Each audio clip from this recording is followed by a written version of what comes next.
What's up? Ghost Fictions is here, and we're back again. This is the first part of a story where Izuku was the son of Charlotte Katakuri. Izuku had enough troubles being a Charlotte. Things got worse when he suffered an injury scarring his face to forever resemble his father's.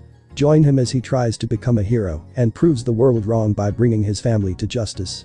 But before we start, please consider subscribe to the channel and give this video a like.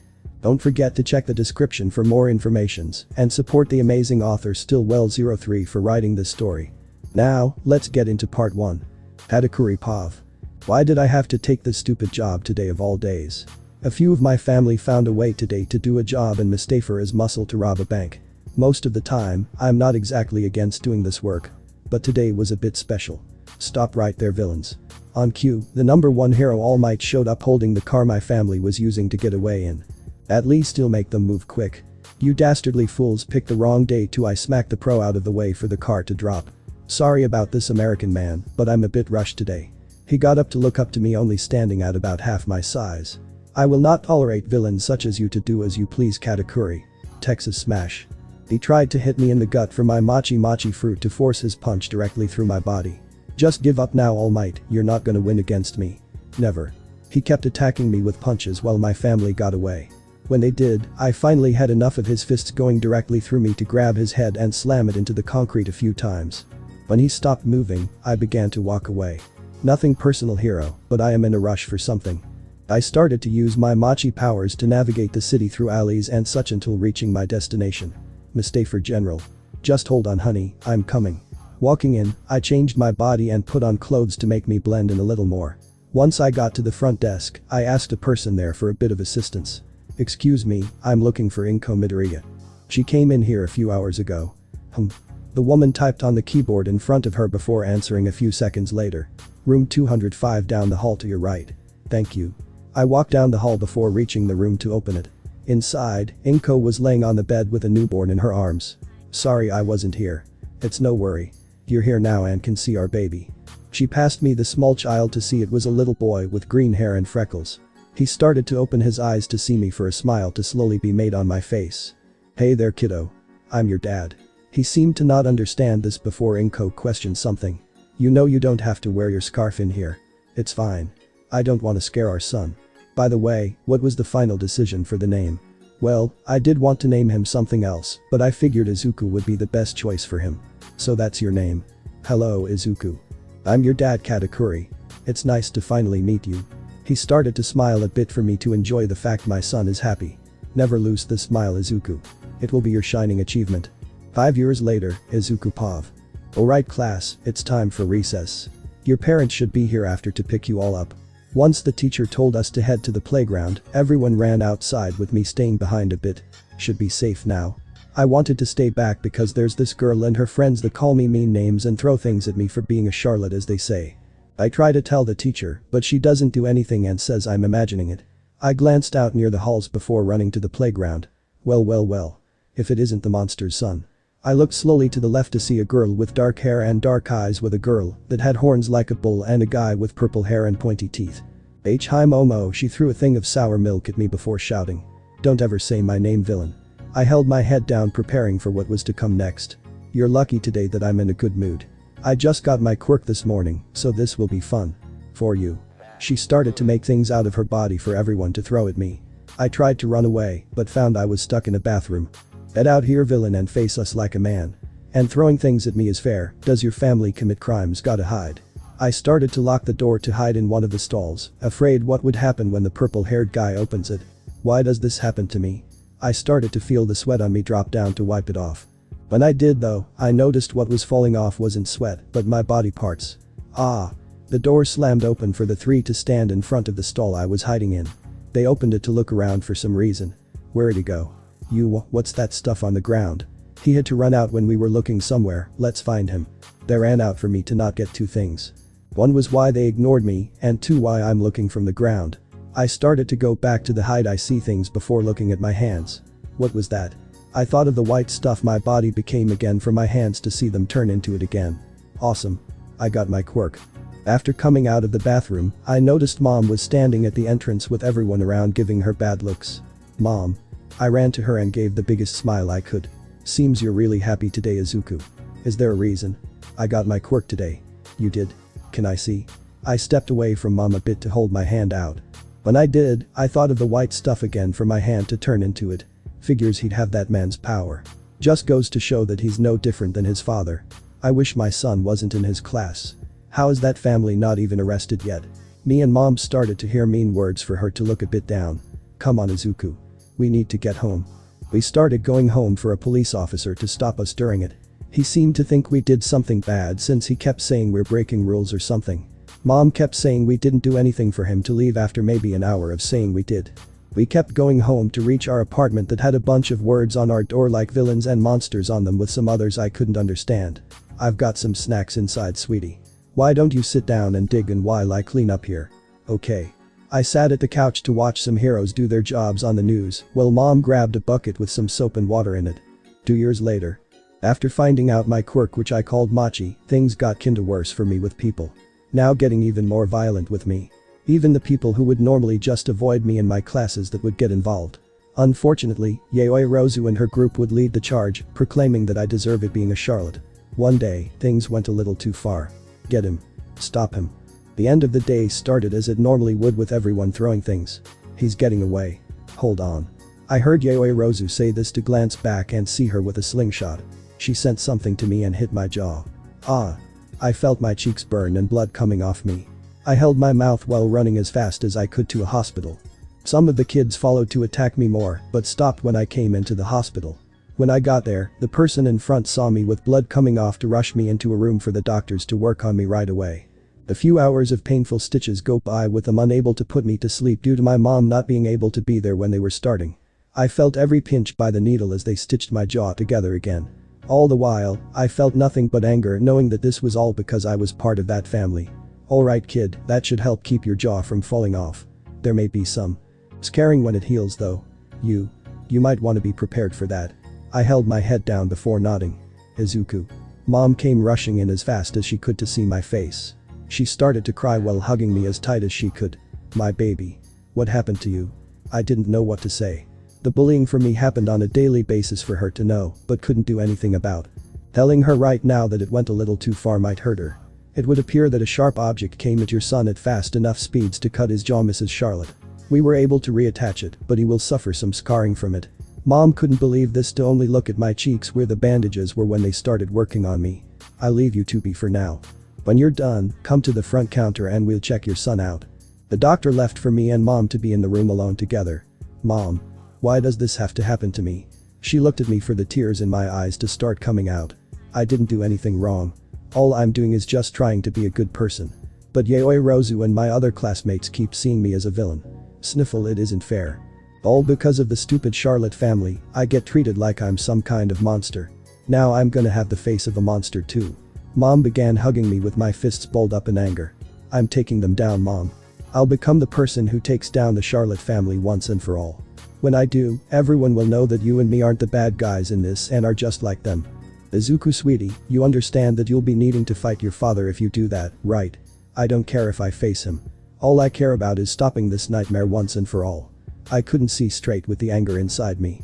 All I wanted was to beat the Charlotte family and bring them to justice to prove I'm nothing like them. Mom accepted this the best she could before getting up to bring me home.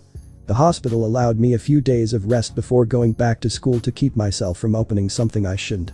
This however was spent with me looking into my father's fighting style along with all the Charlotte families. For the most part, their fighting styles were about the same as Street Fighters for only a few to stand out. I decided to also grab all the videos of fights pros had with Katakuri to notice some of his moves.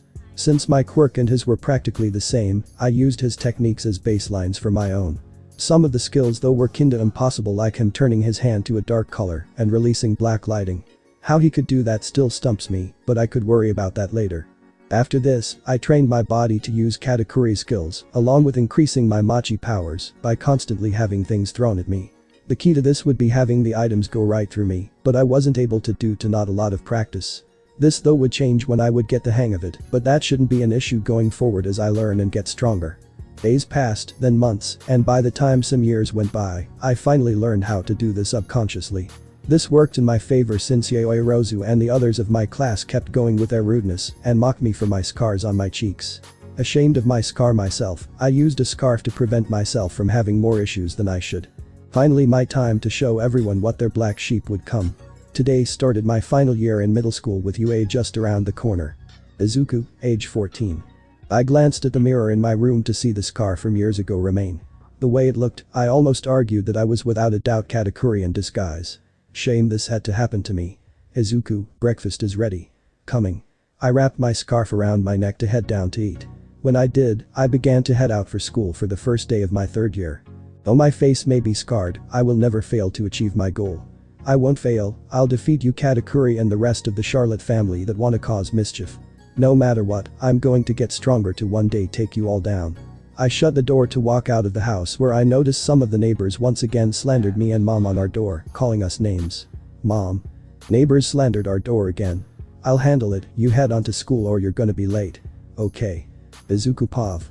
After leaving my house, I began walking to the train station to notice the same jackass cop that stops me and my mother when we leave to go anywhere whenever he sees us. Hey kid. I want to tell this cop to go fuck himself so badly. Yes sir. We've got reports of stolen property in the area. You wouldn't happen to know anything about it, would you? No officer, I don't. He kept the car at the speed I was walking while continuing to bug me.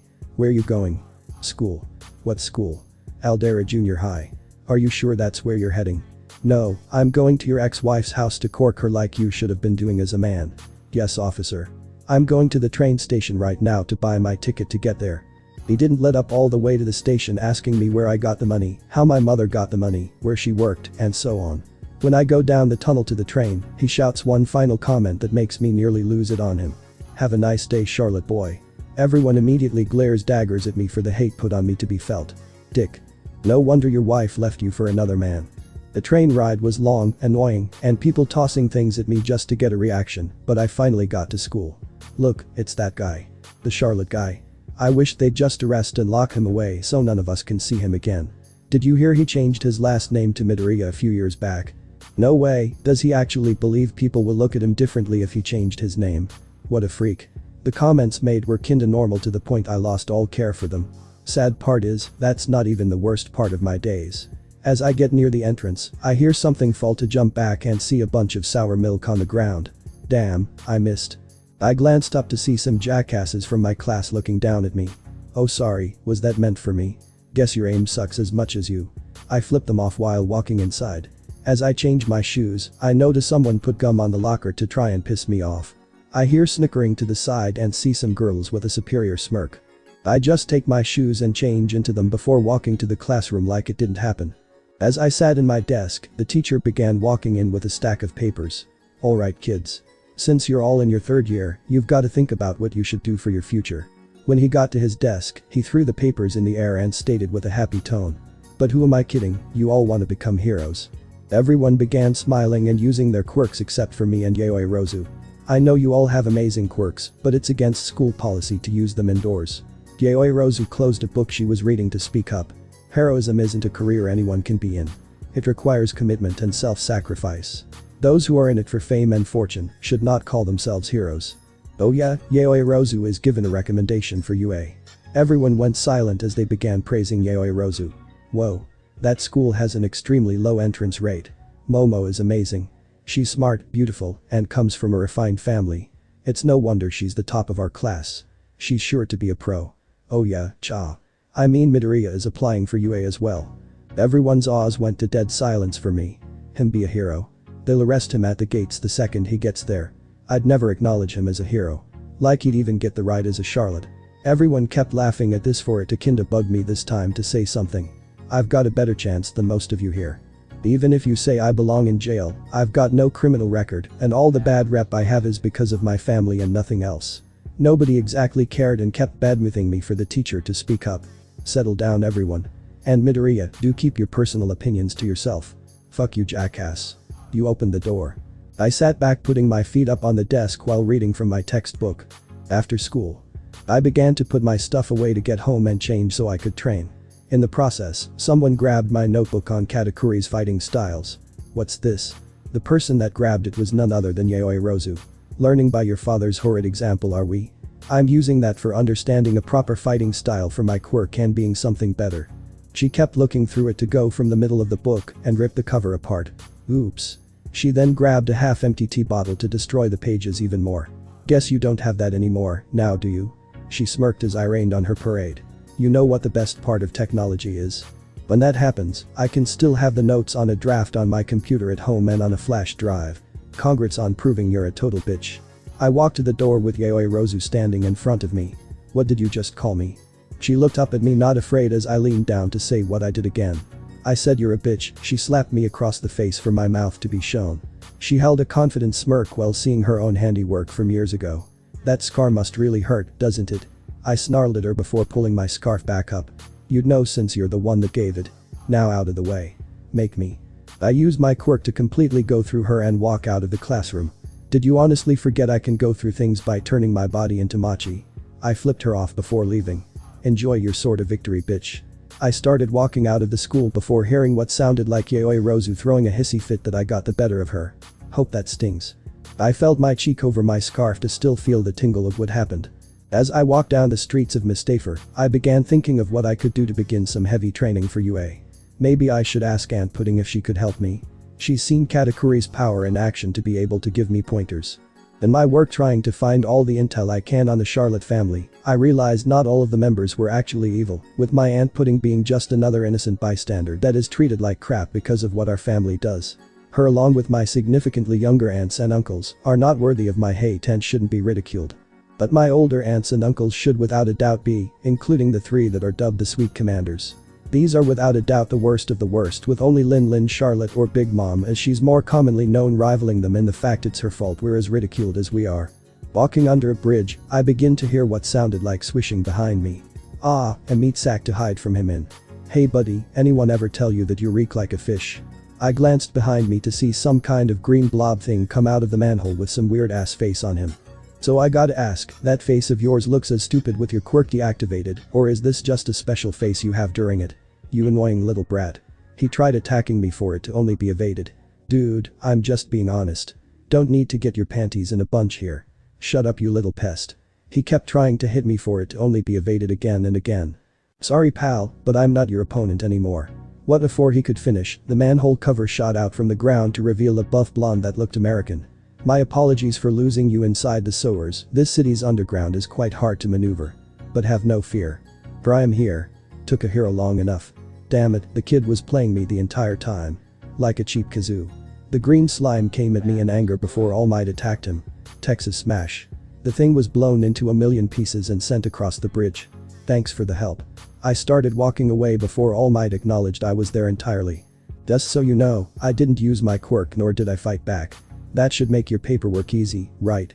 I started to make a small mochi donut with my quirk as a snack before I felt a hand on my shoulder. You can't fool me with that flimsy disguise, Katakuri. Today you'll come in by my hands. I turned around to see a fist hit me in the face and send me flying.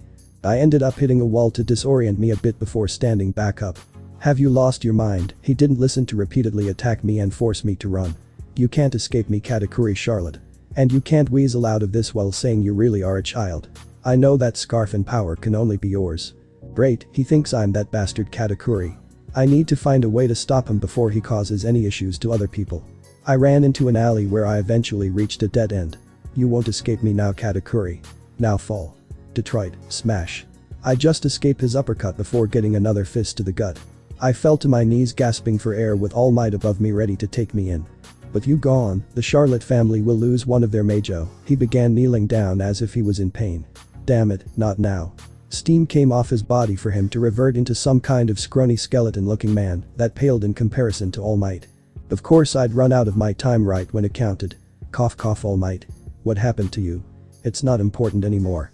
He sat back by a dumpster waiting patiently for something. Well, go ahead and pound this old man's skull into the ground like you usually do. I turned to my back before rummaging into my pocket for my ID card to give him. I keep telling you I'm not Katakuri. Here, see for yourself. Izuku Midoriya. So why do you have Katakuri's powers then? He's my biological father. I was bored about 14 years ago with my life being a living hell since then. That explains the power, but why do you wear a scarf like him? I pulled it down to show the scar on my cheeks. Someone thought it was funny to give me this when I was 7 to nearly rip my jaw off during it. Doctors did a good job patching it up, but this is kinda this world's sick way of labeling me. Ugly, right? All Might leaned over before lifting his shirt up. Trust me, I get the feeling of being permanently scarred. I glanced up to see a horrible scar on his body to stop and stare. I remembered how Katakuri would regularly beat him to fear he pushed a boundary one time to bout him. I'm sorry if my father had anything to do with that. If I could have been able to stop him, I would in a heartbeat along with any of the other members of the Charlotte family that caused problems. Relax kid, this isn't your old man's handiwork. This was from a fight about 5 years back.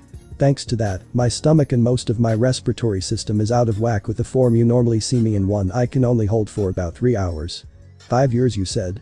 Wasn't that the fight with Toxic Chainsaw where you got some nasty damage done to you? You know your stuff kid, but no. Not him.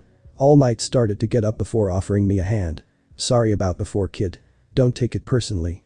Also, you mind keeping this a secret? I grabbed his hand before nodding. No worries. I'm hazed all the time for what my family does, so this isn't that much of a big deal. Also, who'd I tell?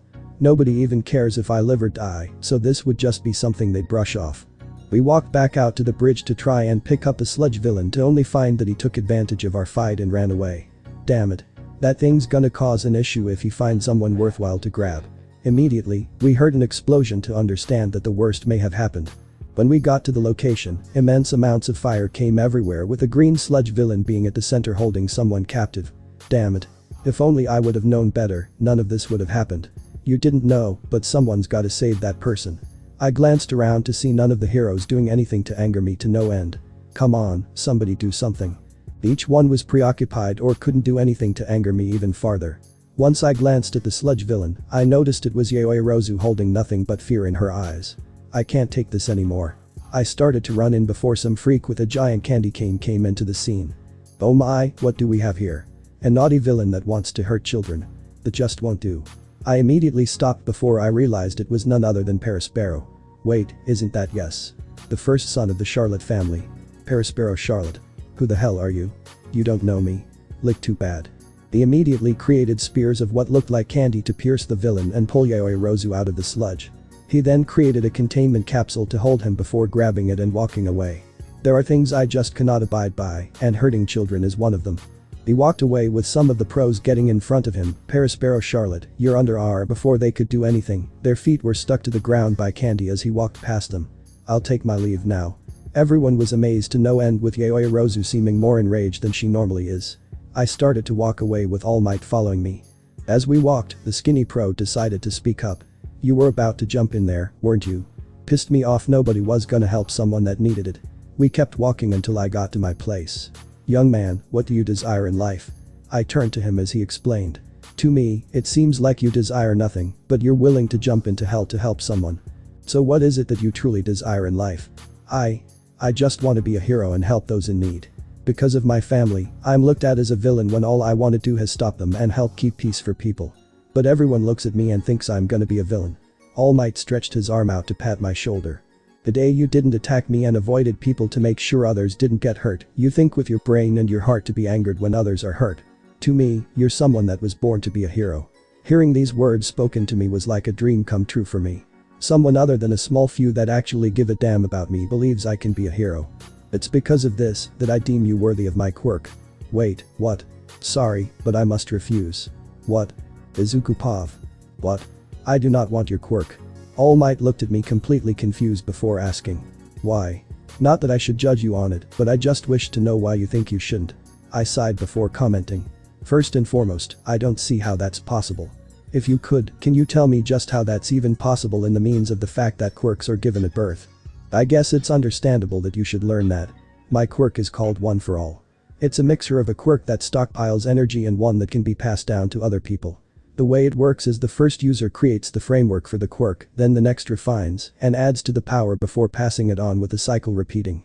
This quirk has touched in total 8 people including me, and I wish for you to become the 9th. I was at a loss for words before speaking. A quirk that could actually be passed on from one person to the next. Granted, quirks come in all shapes and sizes, so this shouldn't be as astonishing. But this is the first time I've ever heard of one that actually existed like this. I'm not worthy of that, sir. If you wish to give such a powerful quirk to someone, give it to someone the world respects. Until I prove to the world that I'm not a threat to become like my family, I can't accept it.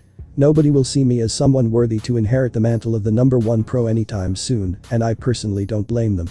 Don't get me wrong, it would be an honor to become your successor, and it truly is something I'd want nothing more seeing as you're willing to offer such a power to me. But this world won't accept me, and I'll just be a mockery to everything that you are. I'm sorry sir, but I don't deserve that. You don't want someone like that to be your successor. All Might held his head down, understanding my reasoning even though he doesn't like it. I guess I can't blame you. But I would though like to train you if at all possible. It would be a shame to see such talent go to waste because of what people's ideals of you are. That I can accept sir, and would be honored to have you take time out for me. The skeleton man smiled before speaking. Meet me at the Gaba Municipal Beach tomorrow at sunrise. Be prepared to work hard. I nodded before going home, happy about tomorrow. The next day. Once I got to the beach, All Might met me and had me start clearing the garbage from the walking cesspool that was once a beach. Put your back into it lad. Ahaha. Would go easier if you get off the fridge. I grunted this as I slid a fridge he was sitting on to the stairs. I took a deep breath in before lifting with my legs to carry both the fridge and the pro to the curb, sweating like a dog doing it. Once it was put down, All Might came off to talk. Nicely done young Midoriya. You truly are strong. Pant thanks All Might. Pant I do try to stay in shape. When I got my breath back, I got up to see the beach and question why we're here. So why are we clearing this beach? Some time back, this beach was a truly marvelous spot for people to stay and enjoy their time. Now because of the currents and people taking advantage of it, this place has become an illegal dumping site. I get that, but why are we cleaning it? Heroism is more than just defeating enemies that harm the peace. It's about giving to the community, which is what we are doing here. Along with our training, you will be clearing this beach during the 10 months before the exam. Your goal is to clean up as much of this beach as physically possible before then. The sooner that's done, the more time we'll have to work on other things. I glanced out at the beach to see some garbage bags, tires, even some old appliances that don't work to realize, now that this was also training. I'm not just cleaning this beach, I'm increasing my base strength as a whole. Correct young Midoriya. You've chosen a thorny path for yourself to follow, so you must be prepared to fight the ruthless members of your family. And to help, I must know how strong your base strength is. He glanced at me expecting something for me to draw a blank. What? I'd like you to punch me as hard as you can. This will let me gauge how strong you are already. I'm not gonna punch you. That's mean. Consider this payback for me going after you before and punching a child. I still don't feel right punching you, just hit me. I held my fist up uneasy about what I should do before pulling it back. Okay. But I still don't feel right about this. I used all my strength to punch All Might in the face for him to block it and be sent into the beach and stop, thanks to a pile of trash. This did make a dust cloud though, with the seagulls flying away. Not a bad punch young Midoriya. Now on to training. This is going to either be incredibly intense or incredibly ridiculous from how this started today and with no in between. Third person POV. Izuku began working with All Might as hard as he could, doing push-ups, sit-ups, curls, along with running, along with cleaning the beach. He also tried to balance Izuku's diet to become strong enough to help benefit from this. Inko didn't have an issue as she helped him, though noticed a change in Izuku's demeanor. School continued though for him to constantly be ridiculed. This however didn't make an issue for Izuku as he kept his mind on his goal. Weeks went by with Izuku cleaning and training. In a measly 2 months, Izuku was already able to clean half the beach, as well as increase his stamina to the point he doesn't feel like puking during the training. This was where All Might increased it to have him start fighting with his quirk in the forest to increase his skills and strength with it. To the pro, it was apparent Izuku was nowhere near Katakuri's level to focus mainly on getting the young Charlotte to think of a solid understanding of his quirk for himself. Around month 5, Izuku cleaned the entire beach for him and All Might to begin sparring to help him get stronger. This showed more promise for Izuku as he could learn how to become a better fighter and how to use his quirk in the spur of the moment. On one of his regular runs, Izuku ran into some of the students from his class who tried to throw things at him. He used his Machi quirk to avoid them, with it nearly causing an accident on their end. When he passed Yaoi Rozu though, she seemed to be even more sour of him than usual, noticing his new drive. Time kept going for him as this happened for a certain Charlotte to acknowledge his son was getting stronger as well, to take some pride in it.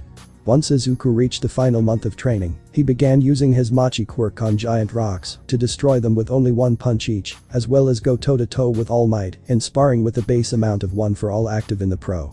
This not only gave Izuku truth that he was getting stronger, but also the confidence he so sorely lacked in his life. On the final day, All Might asked him to come to the beach one final time to speak with him and give some last-minute advice on the entrance exam.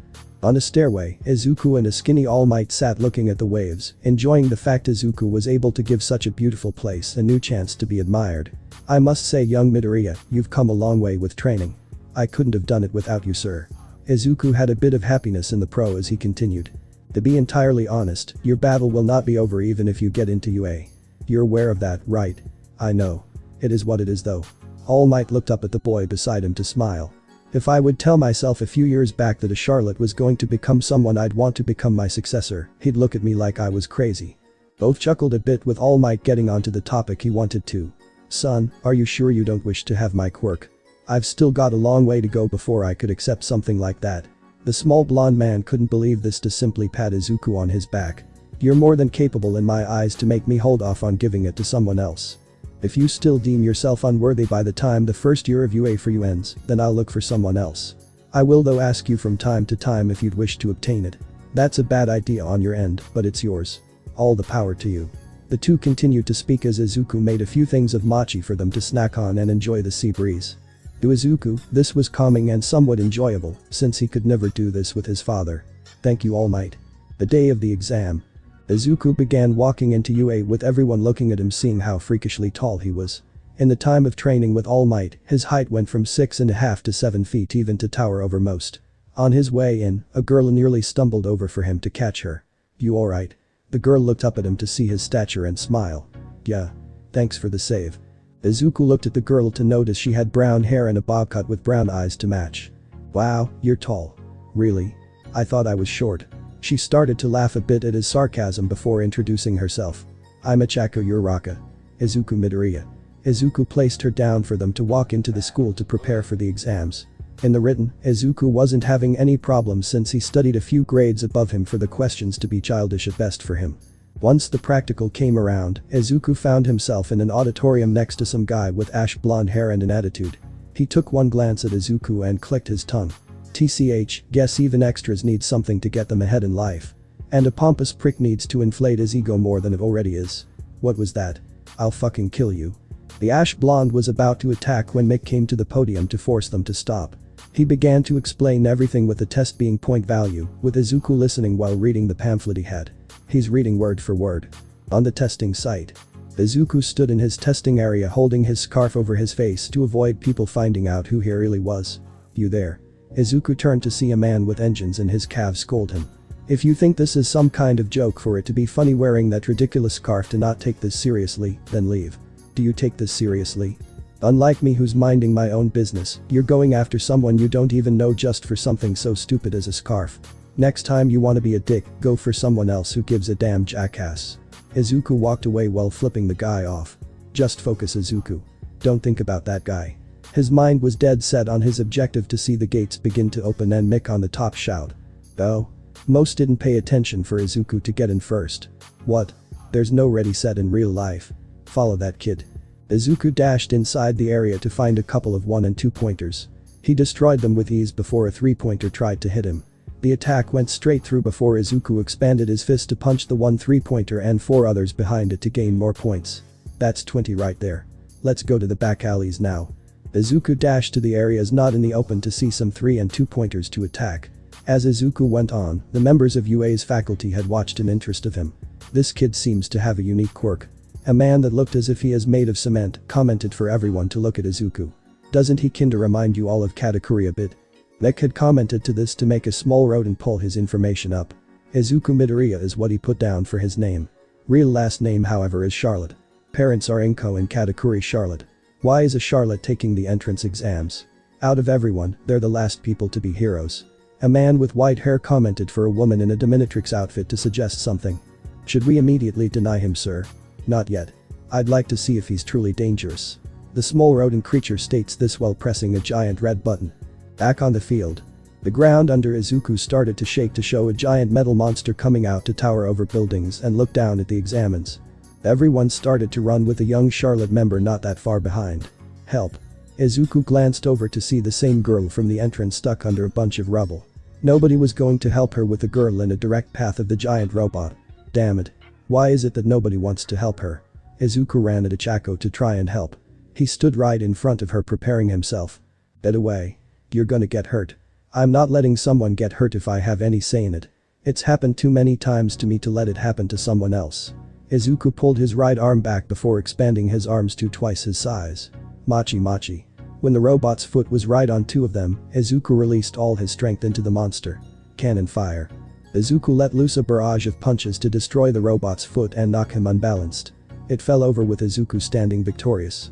Are you okay, miss? Izuku turned around to pull the debris off the girl before someone shouted something. You're that monster Katakuri's son, aren't you? It was at this moment that the boy realized his scar fell to the ground during the attack. Get out of here. This is a school for heroes, not villains in the making. One contestant threw a rock at Izuku to hit him right in the head. It drew a bit of blood with him having little to any emotion towards it. Izuku ignored this to pull the rest of the rubble off the girl, before leaving through a sea of people throwing things at him. He walked past an elderly woman that noticed a scrape on his head to stop him. Sonny, you should let me help you, there's others in the site that need help. The brunette over there sprained her ankle. See about treating them before a small cut for me. This was all Izuku said as people continued to throw things at him. Little did he know that he had a fan already from his act. So that nice guy's a charlotte. He didn't seem as bad as people claim them to be. Maybe he's different. Third person Pav. After the exam was over, an immediate faculty meeting was called to discuss the situation over a certain possible student. I'm telling you, keep the Charlotte out of UA. If we don't, we'll face consequences for this for sure. How do you know that, Vlad? It's not like he even has a record. In all honesty, he's got a rather clean record to say the least. Not even All Might when he started had one this clean. He was also able to get the top score in the exam alone. Turning him away would be idiotic at best. All Might had a bit of confidence as a scratchy-looking man stated this. The small rodent that was the principal looked around the room to see it was rather evenly dispersed. Then we will do a vote. If the majority votes against Izuku Charlotte Midoriya, we will deny his request. If the majority votes for him to remain in UA, Aizawa will have him in his class. Fair enough. It seems him and Yaoi Rozu know one another to the point I'd like to see how they interact. Everyone understood for the faculty of 13 including Nezu to vote.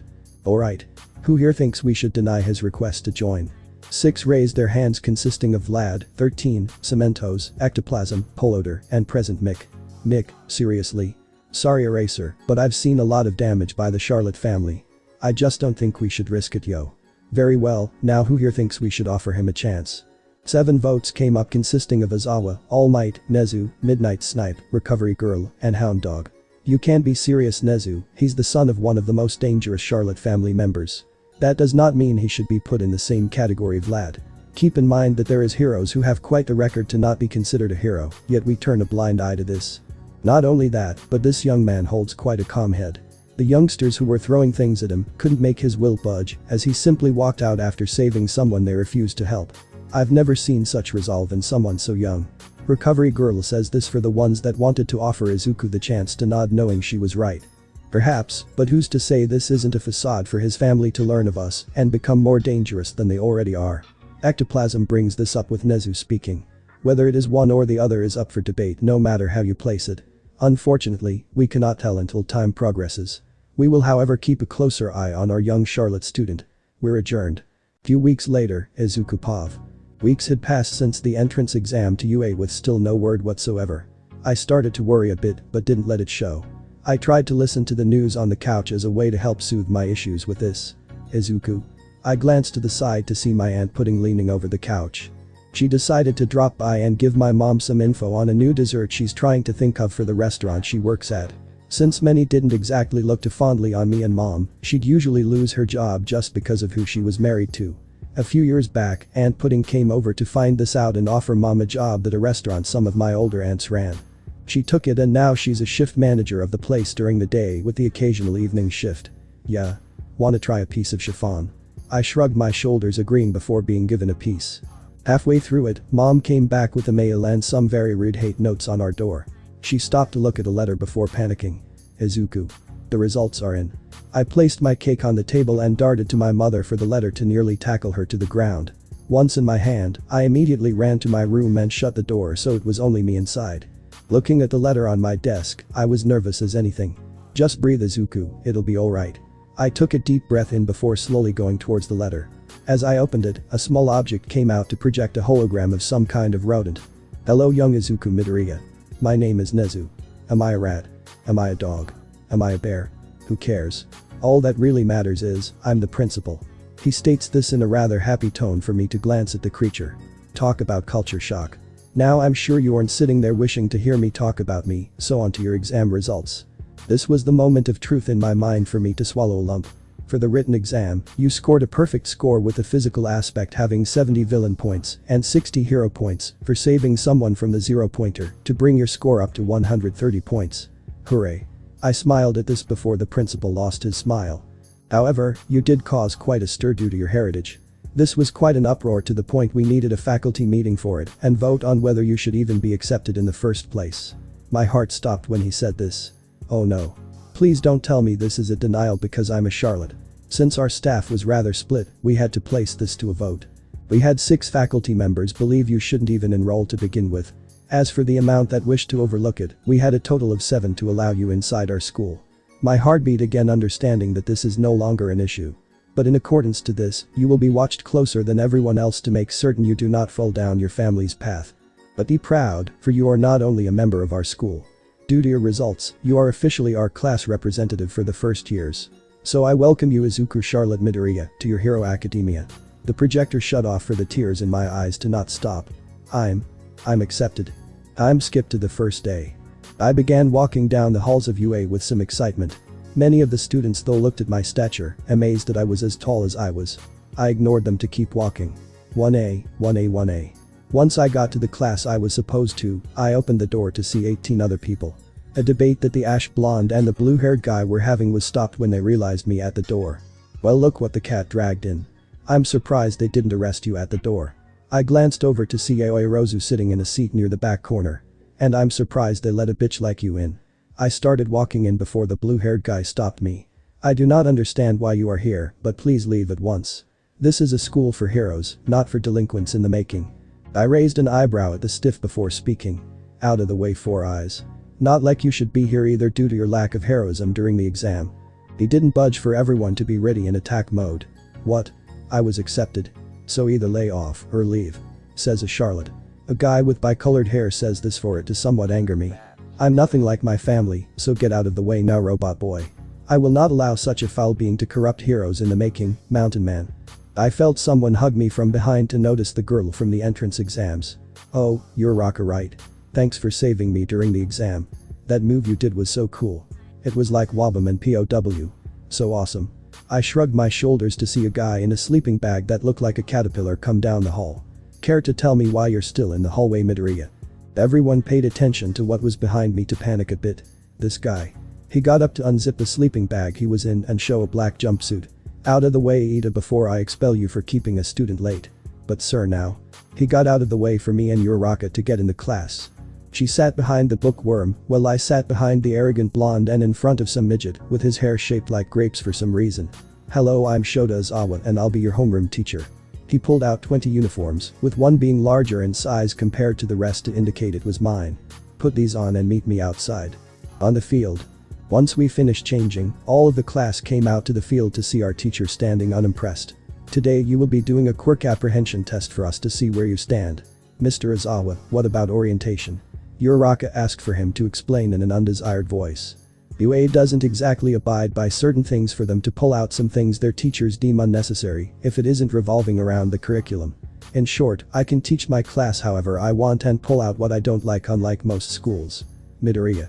I looked at him to have a ball thrown at me and catch it. How far was your throw in middle school? 85 meters. Try using your quirk this time. I walked towards a circle he had me in while he explained some rules. You can do anything so long as your feet don't exit the circle. I nodded to use my Machi powers to extend my arm back about 10 feet. Machi Machi. I threw the ball as far as I could to hear wind break. Pistol. My arm retracted with a shine being seen as the ball left. Today you will be doing 8 tests to assess your quirks and how they affect your basic overall physical traits. So kinda like the fitness tests we did in school. This could be fun. The hobo-looking teacher looked at the girl with pink skin that said this. Fun, huh? Then how about this? Last place shows they have no talent and is expelled. You can't do that. That's not fair. Do you think natural disasters are fair? What about villain attacks and innocent people getting hurt or dying? The world is full of unfairness. This should give you more reason to go beyond, plus ultra. I walked back to the group smirking, knowing this could be my chance to show just what I can do. After the tests. Alright, so I'm not going to say all the scores you got for the tests since it's kinda a waste and not important. So up top is where you all stand, which you should all have a general understanding already. Mr. Izawa posted them up for me to smirk a bit at where I was. First Izuku Midoriya. First Momo Yaoi Rozu. Third Shoto Todoroki. Fourth Katsuki Bakugo. Fifth Tenya Iida. Sixth Yumikage Tokoyami. Seventh Mizo Shoji. Eighth Masahiro Jiro. Ninth Ijiro Kirishima. 10th Mina Shido. 11th Ichako Uraraka. 12th Koji Koda. 13th Rikido Sato. 14th Sayu Asui. 15th Yuga Aoyama. 16th Hanta Siro. 17th Denki Kaminari. 18th Kyoka Jiru. 19th Toru Hagakure. 20th Minoru Mineta. As I said before, Mineta, you are officially expelled. Grab your things and leave. Nuo. Mr. Izawa was about to walk away until Yaoi Rozu spoke up.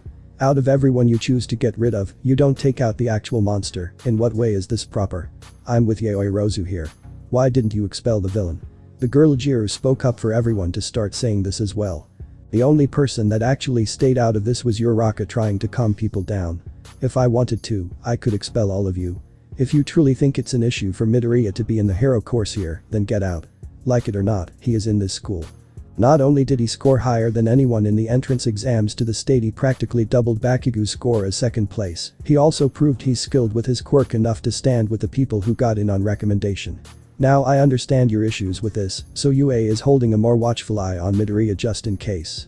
But as long as he doesn't do anything to make us believe he's a villain in the making, you'll have to deal with it.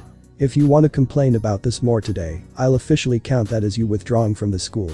Syllabuses are in the classroom. Dismissed. Everyone looked at me with agitation for it not to bother me. You heard the hobo-looking man. Deal with it. I started to walk away with the Bakugo guy holding his leg out to trip me. This ended with my leg turning to Machi and completely missing him. You fucking bastard. I flipped him off before walking into the changing room to go back into my uniform and grabbing a syllabus. By the time everyone else came back, I already left and headed home. On my way out, I passed All Might in his smaller form who walked me out. So how was the first day? Trust me when I say I've got a target on the back of my head now. He gave a sigh understanding before walking back into the school. I headed to the station noticing Uraraka behind me. Hey Midoriya. Nice job today. I ignored her and continued walking to the station. Come on, don't be a sour pants. I know you're a good guy. Whether you think that or not, it's better for you to stay away from me. We got to the train station and boarded for people to start throwing things at me, noticing who I was related to. I dealt with this and continued home at my stop with Uraraka saying one final bit to me. See you tomorrow Midoriya. Hope tomorrow's better for you. This kinda irritated me for some reason as I ignored it and went home. Izuku Pav. The next day of school was kinda straightforward for the most part. The morning classes were our normal school curricular. The boring stuff that makes school well, school. After lunch though, stuff gets serious as we begin the courses we came here for. Right now, we're all sitting in class waiting for the first hero training to begin. We glanced at the door to see it open and a familiar blonde to show up. Coming through the door like a hero. Everyone started to cheer when they realized All Might was teaching our class. Not only that, but he was doing it in his Silver Age costume. Show off. I smirked at my teacher as he came to the podium to begin. Heroics, 101. The class where young newbies like yourselves can become the heroes of tomorrow. I'll be instructing you on today's lesson. And that lesson will be. He pulled out a flash card showing what it was before shouting it out. Battle training. And what hero would be complete without their hero costumes? All Might presses a button for 19 cases to come out from the wall. Change I to these and meet me down at ground beta on the double. I walked towards my case to head right to change. I also made certain that nobody hung around me to see my scar when I got into change. Oh, I've been waiting for this day. At ground beta. After changing and getting to the field, I was greeted by All Might standing in front of the entrance to the fake city. I must say, young Midoriya. You've chosen quite a unique design. Thank you, sir. I smirked as we stood and spoke a bit. Word of warning. We only have 19 people in this, so one person will go a second time. And you're asking if I want that, don't you? The buff blonde nodded before continuing. One team you'll be partnered with young Uraraka since she seems to have no issue with working alongside you. The second, you'll be facing young Yaoi Rozu. This was pre-selected by Izawa and the faculty. They want to see what they're dealing with, don't they? Precisely. It's the only way we can determine better if you are fit to be here or not. So do your best and show just what you can do. The other members of the class came out with most avoiding me. Hey Midoriya, awesome costume. The mask looks so cool like you're a ninja or something. She started to blush while looking at hers. I should have been more precise with mine. It's a little too tight in certain spots. She started to blush for Yayoi Rozu to glare over at us. Gawk all you want honey, but the eye candy in front of you ain't for your personal enjoyment. Like I'd want to do something like that with you. Why don't you lower your ego? I'll happily when you drop yours. What was that? She glanced back at me in anger before All Might cleared his throat to gain our attention. Anyway, today will be a 2-on-2 battle session, with one team being the heroes and the other the villains. Shouldn't be hard to play the villain role for the Charlotte. Everyone began to laugh while I glanced at the ash blonde guy. I think his name was Bakugo when I saw the scores. Says the man that actually looks the part. You wanna judge people like that, look in the mirror, why don't you, prima donna? What did you call me? Everyone, please listen. Now, as you've probably already known, we have an odd number. This means we need one person to go a second time. I have already asked and young Midoriya will go a second time. Most weren't happy about this as All Might continued explaining the situation. For the most part, it was a typical villain versus hero session. There's a bomb and the hero team needs to find it in the villain's hideout. Heroes win if they catch the villains in the special tape we're given or touch the bomb to disarm it. Villains win if they catch the heroes or let the timer run out. Now that that's out of the way, let's draw lots to see who you're paired up with. Team A. Izuku Midoriya and Ichako Uraraka. Team B. Shoto Todoroki and Mizo Shoji. Team C. Momo Yayoi Rozu and Hanta Shiro. Team D. Katsuki Bakugo and Tenya Iida. Team E. Yuga Aoyama and Mina Shido. Team F. Koji Koda and Rikido Sato. Team G. Kyoka Jiro and Denki Kaminari. Team H. Fumikage Tokoyami and Tsuyu Asui. Team I. Toru Hagakure and Mashirao Jiro. Team J. Izuku Midoriya and Ejiro Kirishima. Best we're together on one of the matches. Uraraka seemed kinda into it for me to smirk under my mask. Guess we're in one too. Save it. Kirishima walked away with it kinda annoying me. Then again, nobody really gave a damn if I was there or not. Now for the first match, Team A will be the heroes with Team D being the villains. So I'm fighting knockoff Sonic and Prima Donna. What you say, asshole? I'll fucking murder you. Sonic Boy took the idiot into the building while getting 5 minutes before we entered in. We were also given a floor plan to go over with it being literally the same structure on every floor. Do they expect us to memorize this entire thing? It's not that hard. Just look at every floor in a brute image. Each floor is structurally the same. I started to make a mochi donut for me to eat before seeing Uraraka look at me with a bit of hunger. Want one? She nodded for me to make her one as well. Her face lit up as she bit into it while I explained a plan I had. Whatever happens, just let me handle both of them. Use the fire escape ladder over there to get on the roof and work your way down. Chances are, it's on one of the top floors. Are you sure you can handle both of them at once? Positive. Few minutes later, third person Pav. Hero team can enter. Izuku entered in through the lower entrance while Ichako climbed up the ladder to the roof. As they entered, Izuku started to turn into a mochi form to slide up the wall and through the cracks to get towards the top half of the levels. When he reached the 4th floor, he came up right towards the room Bakugo and Iida were. We should work together. Screw you, Four Eyes. The ash blonde started walking around the corner to see Izuku leaning on the wall. Should have gotten his help. In retaliation, Bakugo began giving a right hook to send an explosion at Izuku. Thinking this got him with some damage, the explosion quirk user began laughing. What happened to that big talk now, asshole? Pathetic. The smoke disappeared to show Izuku holding the part that was hit by the explosion deformed and turned to mochi. What the fuck? You're gonna have to try better than that. Don't mock me. Bakugo kept attacking for the blasts to go completely through Izuku and had nothing hit him. Izuku continued to walk past Bakugo for him to continually blast rounds off at him. Why can't I hit you? Because I can turn my body into mochi. I've dealt with taking blows from people to the point I can subconsciously do this. You've got nothing against me. Izuku began walking into the room where Iida began attacking him. He started to kick the young Charlotte's face for it to go completely through. I will take you down once and for all. Izuku rolled his eyes before noticing Ichako in the corner watching. You know what? I'm done. I need to end this. Izuku started to blow into his hand for a strange bubble to show the size of him. It began to move towards both the ash blonde and blue-haired man. When it touched them, it exploded and sent both to the wall. NNGH. What the hell is this shit? I'm stuck. Like my mochi bubble. It's pressurized mochi with air incorporated in it to move around. When it ruptures, it traps whoever is in the vicinity in a sticky coating of mochi. I'm the only one free from it. Uraraka, could you do the honors? Ichako came out of the corner to run towards the bomb and touch it. Hero team wins. Nice job, Midoriya. Up top. She raised her arm up as high as she could to only reach the young Charlotte's shoulders. Or. Izuku simply put his hand on Ichako's for her to smile. Yeah. What the fuck about us? Bakugo shouted for Izuku to hold his hand on the mochi and turn his arm into the sweet product to pull it off them. Better prima donna. The four went down to the basement where everyone glared at Izuku. That shouldn't even be fair. He had to have cheated. Kaminari shouted this in annoyance with everyone agreeing with him. Do you know how many days of having the stuffing beaten out of me that I had to go through in order just to do that? Doesn't mean that you're strong or anything. Yaoi Rozu said this for him to get agitated. You know what, I won't use that skill of mine in the next fight. When I beat that team, that'll prove I'm skilled enough that you're not worth my effort and that you attempting to piss me off is doing nothing. Princess bitch. What did you call me? You heard me. Bitch. Izuku smirked at Yaoi Rozu as she glared up at him with murderous intent. You're lucky I don't kill you right now. Then again, that would be better for everyone. Go ahead and try. I'll even give you the first shot free. The black-haired girl began creating a bat with nails inside it to attempt to hit Izuku with all might, stopping them. This is not the time nor the place for these acts. If you two wish to do this, then take your frustrations out on the battlefield. Both smirked at this while Izuku spoke up.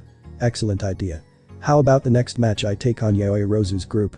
I'll even give you the satisfaction of being the heroes in this. I'm fine with that. There was a bit of tension between the two as Izuku walked out with Kirishima behind him. They walked up to the 4th floor where the bomb was to move it towards the 5th. As they did, Kirishima remained silent. So I've got a plan that might war or save it. I'm not interested in helping you at all. I'd rather us both do two separate things.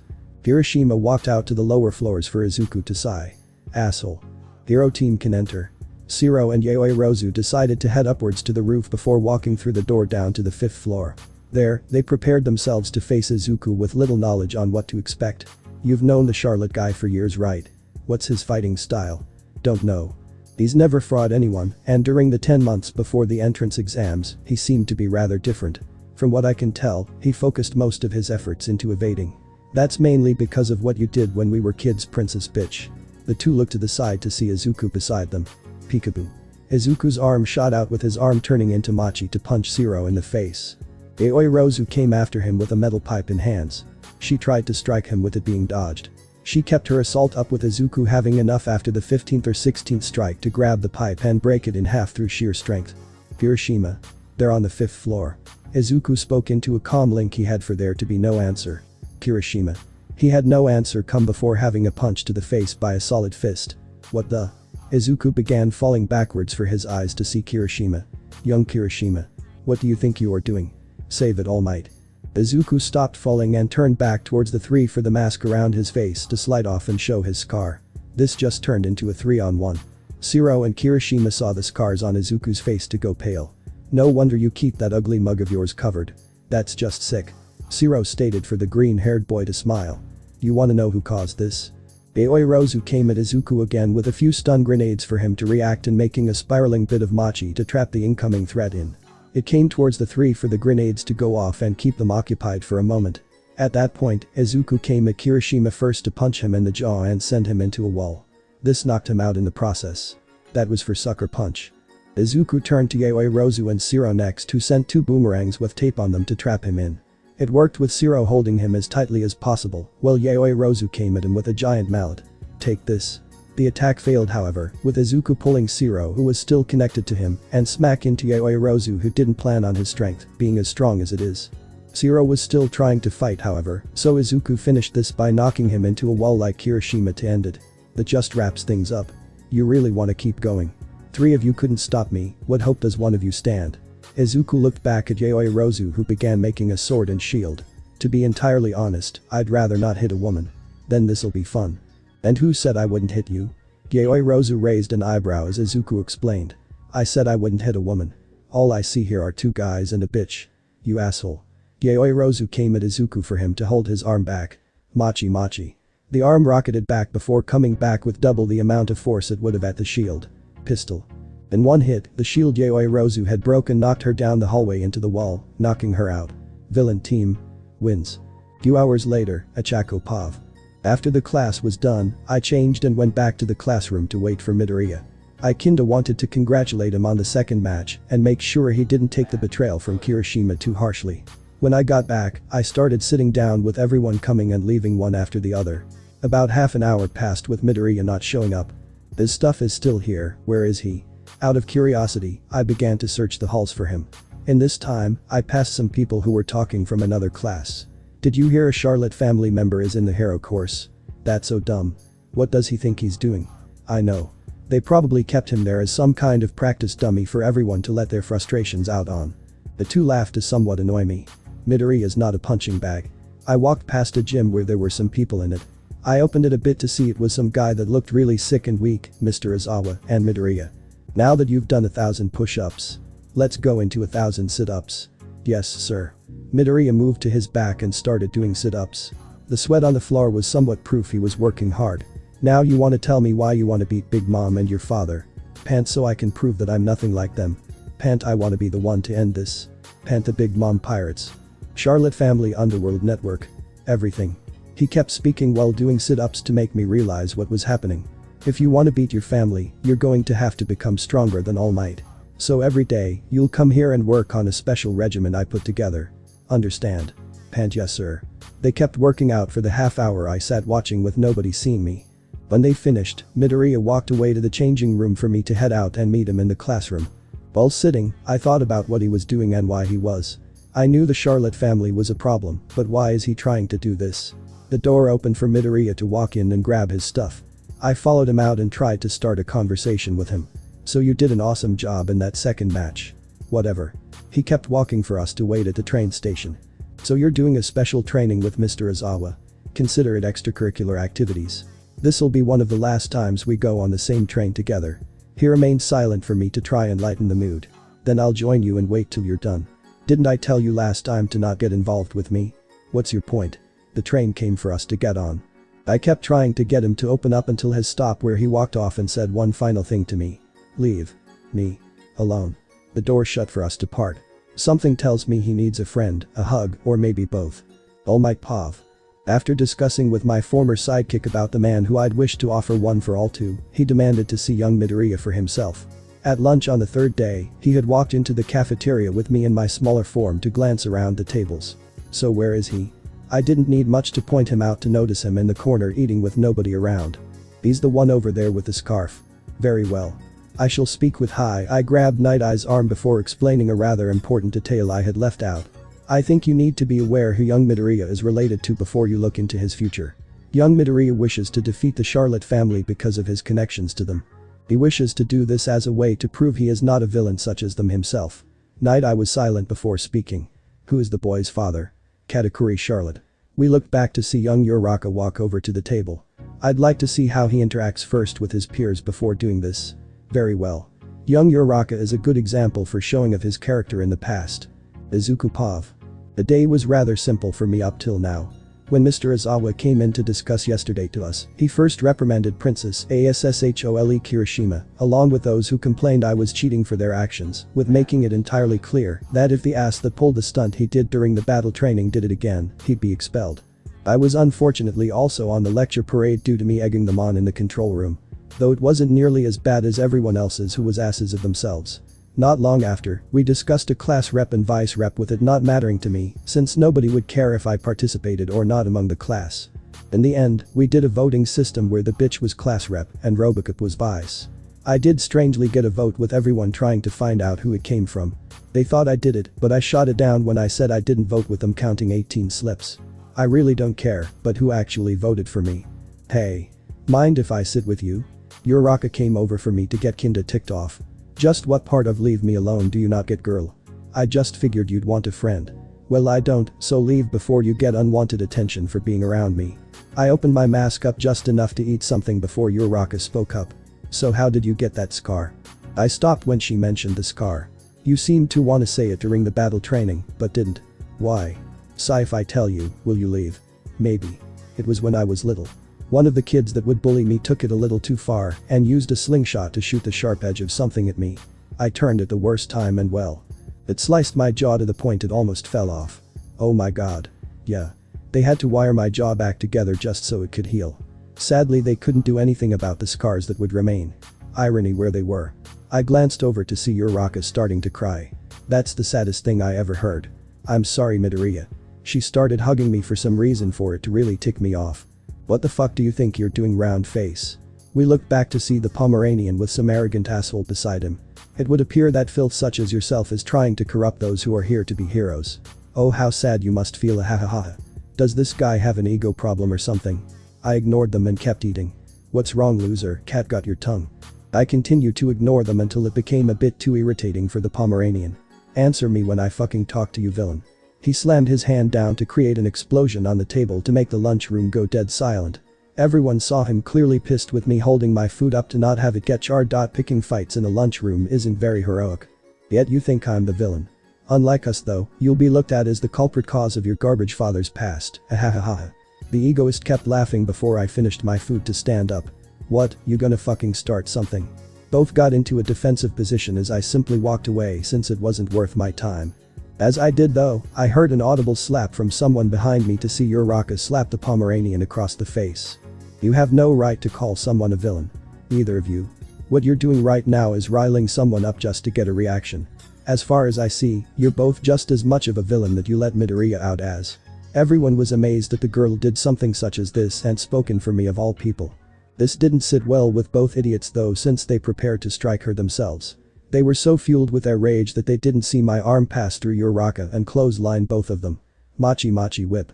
The two went barreling into another table, which made everyone see the true agitated face of mine. I don't care who you think you are or that you mock me. But the second you raise a hand to a woman who is defending me, that's when I get pissed. The two began charging at Izuku with him dodging them every step of the way. It was only until Kirishima, some copy of the ass, Kaminari, Zero, and a wax guy intervened that I had to defend myself.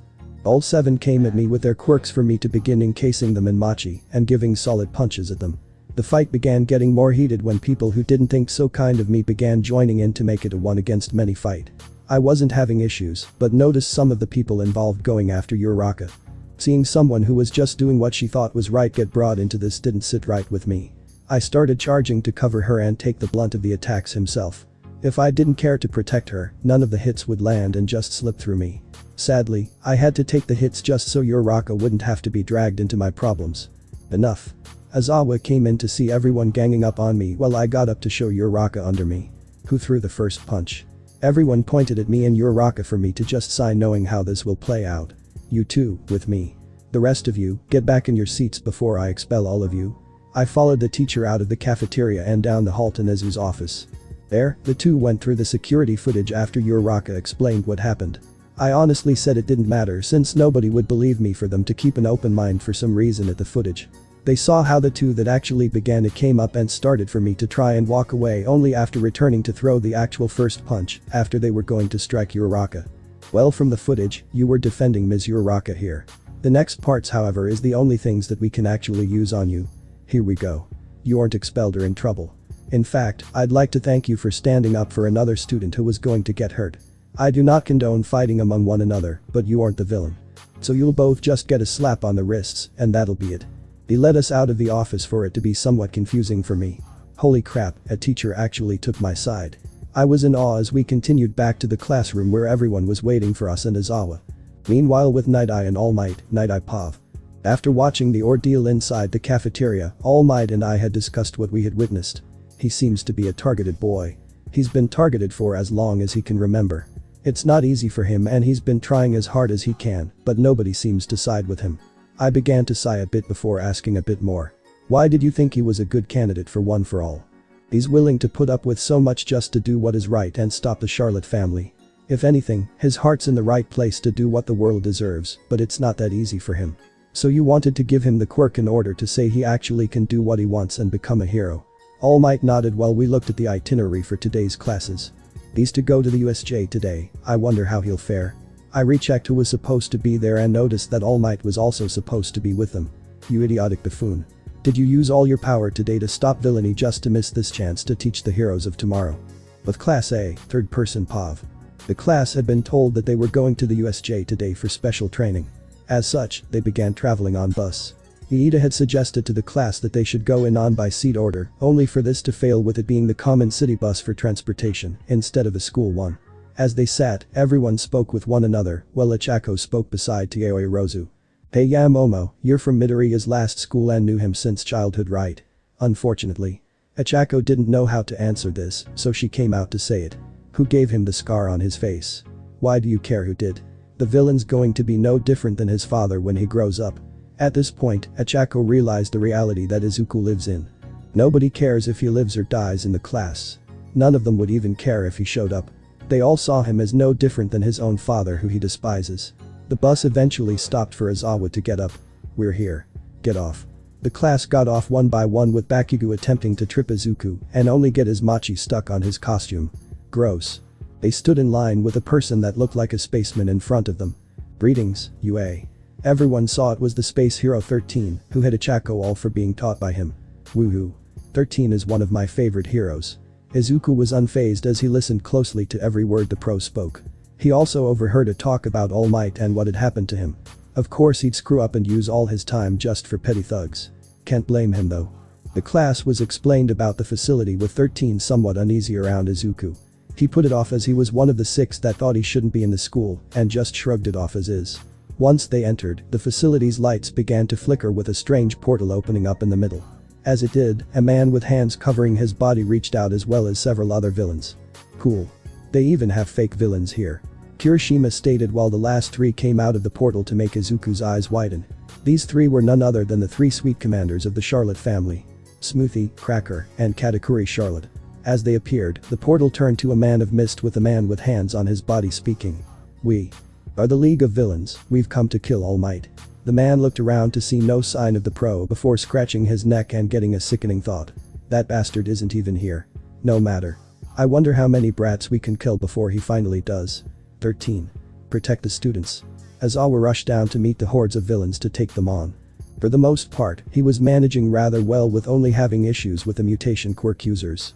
This somewhat impressed the Charlottes with one rather more due to the fact he put his students above himself. Izuku was starting to walk down ready to meet the group before Achako stopped him. Midoriya.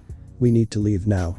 Izuku didn't listen as he noticed his own father and was ready to take him down and be able to finally prove he's nothing like him or his villainous family members.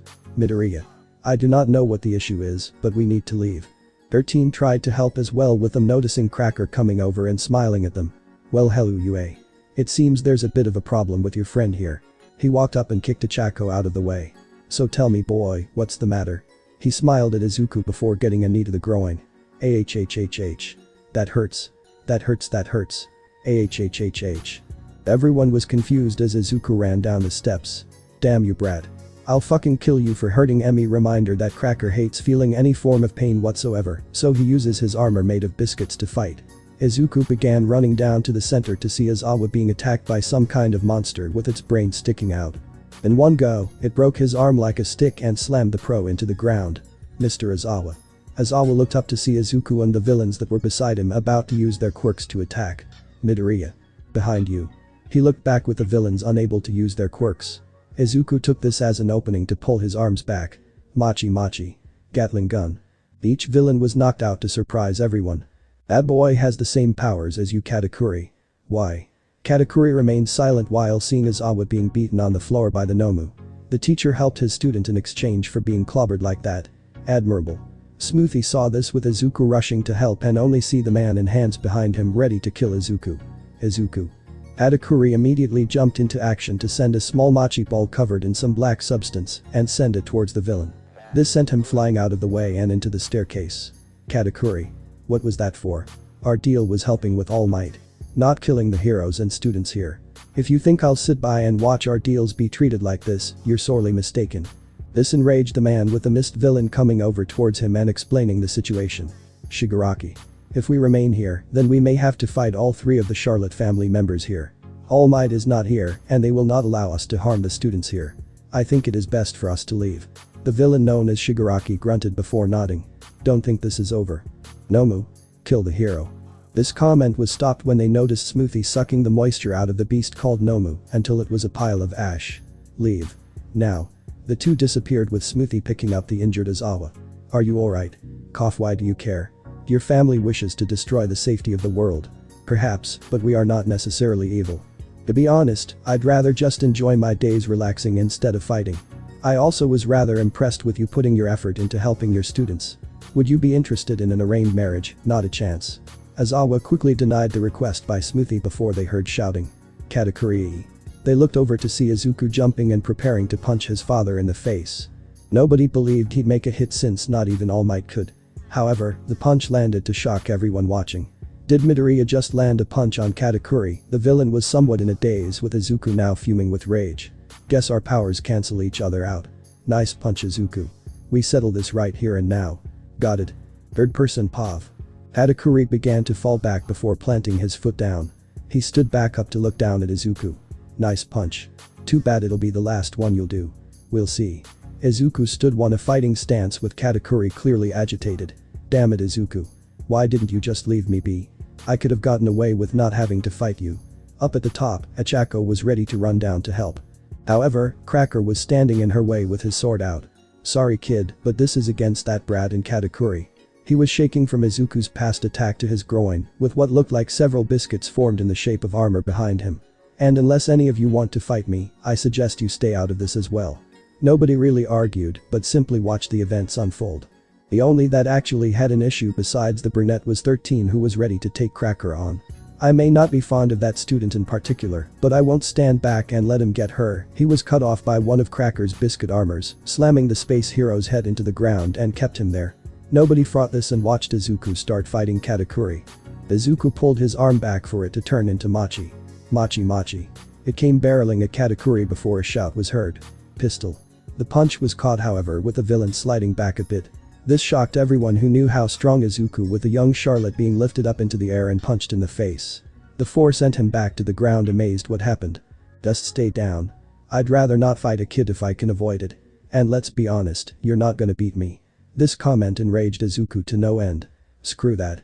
Izuku started to get up and begin charging at Katakuri pulling both his arms back. Machi. Twin pistol. Both arms rocked at Katakuri for him to dodge between them. He then came to grab Izuku by the hair and knee his face. The villain continued to throw him into the distance with his body hitting the ground hard. Izuku recovered and charged back at his father, taking a different fighting stance similar to that of a boxer. He tried to constantly punch him in an attempt to do something. This unfortunately did nothing as once again, Izuku was hit in the stomach and grabbed by the arm. Katakuri picked him up and slammed Izuku's face into the ground with the floor beneath cracking. Damn it. Don't make me do this Izuku. Izuku got back up with blood coming down from his head to try and sweep his father's feet. Machi whip. He jumped as Izuku predicted for him to adjust himself for both his feet to be together and used his Machi powers to grow them to be as large as himself. Now Machi mallet. Katakuri used his powers to circle around Izuku's legs to come at him and slam the back of his skull back into the concrete.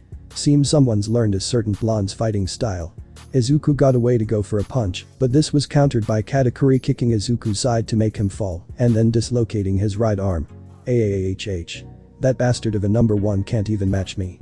What hope do you have against the likes of that? Shut up. Izuku got away to put the bone back in the socket for his arm before charging and giving a few more straight punches. This was met by Katakuri's for them both to clash. As their fists came at one another, Katakuri soon grabbed Izuku's fists to glance down at him. In the heat of the moment, Izuku tried to headbutt his father with it only going into his knee to knock him for a loop. Seems you've picked up his headstrong attitude. Pathetic if you ask me. Izuku got away to show his dazed look. Screw you.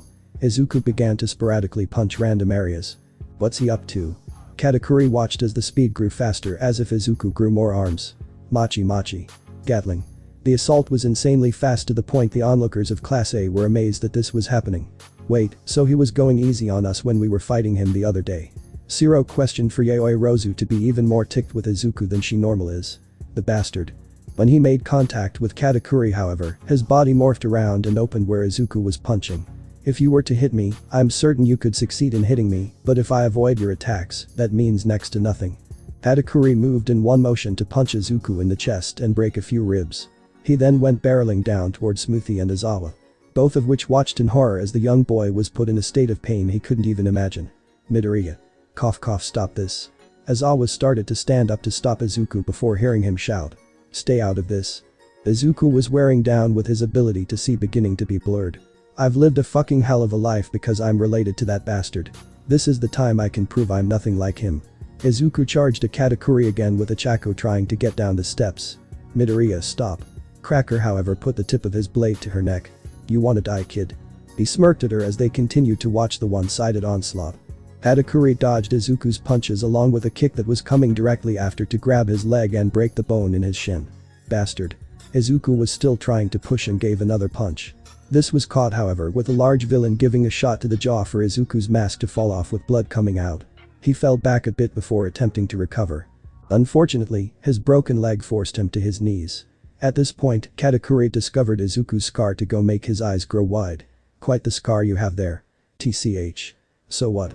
Izuku tried to get back on his feet with the pain of his leg, giving him difficulty. You're not getting up that easily. Just stay down and accept the loss, kid. Katakuri started to leave with Izuku seeing all the torture he had in his life up till now. The scars on his face seared with immense pain as he spoke up. I'm never giving up, damn it. Katakuri looked back to see his son getting back up on shaking legs. I don't care what it takes. I'm gonna beat you and prove I'm nothing like you or the bastard Charlottes that cause problems. I'm going to be the hero that takes you in. Izuku gave one last charge at Katakuri with him ready to fight. Machi machi. Izuku pulled his fist back with it growing to monstrous proportions. He pivoted his left with his arm charging at Katakuri. At the last minute though, the direction of the fist went downward to the ground right beneath Izuku. Springboard. This sent Izuku right up into the air near the roof of the building before he began falling down. He began moving forward to do flips in the air to increase speed and momentum. His left leg turned to Machi with his final attack coming. Machi machi. His own body was unable to be seen as Izuku came at Katakuri with everything he had. This was stopped however with Katakuri giving one final punch to Izuku's stomach and knocking all the wind out of him. In the act, he ruptured a few organs to force Izuku to vomit blood up. You had the chance to run, but you continued. Now take the consequences. Izuku's face was grabbed before being thrown into the staircase of the USJ, breaking the stairs in the process.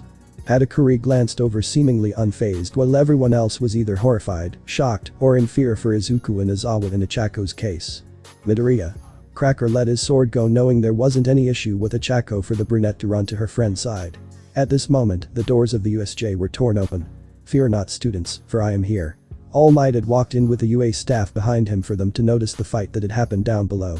So harming civilians isn't enough for you Charlottes, and now you must go after your own. How low will you go? All Might came down and noticed Izuku being cared for by Ichako to stand in front of Katakuri. A fight between the two was going to happen, but was stopped when Izuku had gotten up and walked towards the two. He was holding a fighting stance, barely able to hold himself up. Young Midoriya. You must stop. You can barely stop. The pro stopped when he looked to see a horrific state. Young Midoriya. I'm so sorry you have to deal with this. Though his body was standing, Izuku wasn't awake. After all that you've had to endure, your will is still strong enough to stand for what you believe in even when you're out cold. Izawa, who was helped up by Smoothie, looked down in shame. He's out cold. The only thing that's keeping him up right now is his will alone. Such an amazing sense of pride in oneself. Midnight came over to help her friend along with Mick for the Charlotte woman to give Izawa to them. I did what I could, but he needs a doctor. Before she left, Smoothie slipped a small note in Izawa's pocket to whisper in his ear. Call me. Meanwhile, Katakuri watched as Recovery Girl immediately started treatment on Izuku and cut the top half of his hero suit off. His abdomen and chest were covered in gashes and bruises, with the ribs broken, fortunately pointing outward instead of inward towards his lungs or heart. Seeing this forced Katakuri to walk away and end this day. We're leaving. Him and Smoothie got up to the stairs where Cracker was seen continually scaring the kids. What? But I didn't even have his Mew. Katakuri didn't have time for his brother's antics to grab his neck and hoist him up. Point taken. But brother, you're chalking me. As they left, Bakugo deemed it necessary to try and attack Katakuri himself. You think I'm just gonna let you losers walk away from invading US and get away with it? Bullshit. He charged at Katakuri for him to grab the ash blonde's head and slam it into the ground to scare everyone. If I wanted to, I could kill everyone here with little problem. The only reason you're not is because I hate hurting kids. The Charlotte trio walked out of the facility with some pros ready to go after them. Nezu told them it wasn't worth the effort though, and that their injured allies take more of a priority over them. Few hours later, at Chakopov. After the incident with the Sweet enforcers, I went to the infirmary where Recovery Girl was able to heal most of Midoriya's injuries. He'd have scars on his torso though, from which she said where his ribs popped out, and a few where the gashes were, but she said he's lucky to be alive right now. As I sat in the hallway afraid of what happened, the world that Midoriya lives in became painfully obvious. He wants to stop the Charlotte family, but nobody cared to stand up for him when he was being beaten to a bloody pulp. Hick, that's just sick and wrong. I was shaking from what I saw before I heard a woman come running down the halls. Please someone tell me where the infirmary is. She seemed to be around my age with brown hair and a uniform of a culinary school, as far as I could tell. The most notable thing about her though is the hair that pulled up to reveal a third eye. When she saw me, she immediately stopped and slid a bit before grabbing onto my shoulders to give a horrified look. You go here, so can you tell me where the infirmary is? Inko said. Izuku was hurt. He's inside this room. But recovery girl said no visitors. But I'm his aunt. Doesn't that amount to anything? She's starting to scare me. When the fact she said aunt processed in my head, I immediately started a conversation about Midoriya's past. I'm sorry to ask this on such short notice, but what was your nephew like growing up? The woman looked down before answering. Izuku was a nice boy. Honestly, he'd be looked at as someone everyone would probably have liked if he wasn't a Charlotte. Since me and him were around the same age, we'd play together as little kids. Honestly, only a few of our family actually knew Izuku was Katakuri's son. This was to keep him safe. Out of everyone that knows, only about 5 of us counting me and Katakuri knew who Izuku was related to. But I could see it was a touchy topic for me to try and change the subject. Sorry. Where are my manners? My name is Ichako Uraraka. Putting Charlotte. It's very nice to meet you, Uraraka. In the infirmary, All Might Pav. Young Midoriya began to regain consciousness after being treated. When he tried to sit up, I stopped him, however, in fear he could open something. It might be wiser for you not to sit up for right now. You weren't in the greatest shape when we got to the USJ. What happened after I blacked out? UA came to help. But Katakuri, Smoothie, and Cracker Charlotte escaped. During this, you tried to continue fighting even though you were extremely beaten and bloodied. However, you were unconscious and didn't acknowledge any of this from what we can tell. Young Midoriya looked down at his body before starting to cry. I couldn't stop him. I couldn't do a damn thing to stop him. I tried for years to be a hero, just so I can prove I'm nothing like my father, but I couldn't do anything. He began to lose his normally calm composure for me to comfort him. Sometimes these things happen. But we need to get stronger. That's for certain. How? I can't even touch him and neither can you. If I can't stop him, then nobody's going to see me as nothing more than what my father is. Sometimes I forget your kid Midoriya. I'm sorry this has to happen to you. After young Midoriya calmed down and fell back to sleep, I left the room seeing young Uraraka and a woman I discovered some time back to be young Pudding. I was told she was one of the nicer Charlottes and is also a rather skilled cook to try and make it her passion. I left though in hopes to call an old friend of mine so I can help young Midoriya through this troubled time. Whitebeard Agency. Phoenix here. Young Marco. It has been some time. All Might. Boy, are you a pleasant person to hear from. Want me to put you through to Pops? Please. There was a moment of silence before my old friend got on the phone. Been a long time, Yagi. Newgate. How has life been? Aren't you a few generations too young to ask me that? I heard what I was assuming was Sake being drunk from the other line. I apologize, but I didn't call for a chat and walk down memory lane. I called because I have someone I'd like you to look into training. What's his name? A first year at UA going under the name of Izuku Midoriya. Mother is Inko Midoriya and father is Katakuri Charlotte. Interesting. I wonder if Linlin knows of him yet. Young Midoriya, I'm going to help you, but the dangers you face may be hell on earth before you can even reach a point of success. Be prepared for that. Third person Pav. After the end of the USJ battle, Katakuri, Smothy and Cracker began heading back home. As they did, Smothy began questioning her brother about Izuku. Brother, why didn't you tell us you had a son? It wasn't important to say. Besides, I'd rather him live in a world where we don't bother him. So did you knock somebody up and leave them with a Kaiga? Cracker was cut off by Katakuri lifting him by his neck up. Don't think me for a pile of garbage like you that would leave a woman with their child. If you honestly must know, I did marry his mother, but for safety purposes of my family they go under her maiden name, so the bastards of this society don't go after them and put them in the same boat as us. Okay. But can you let go now?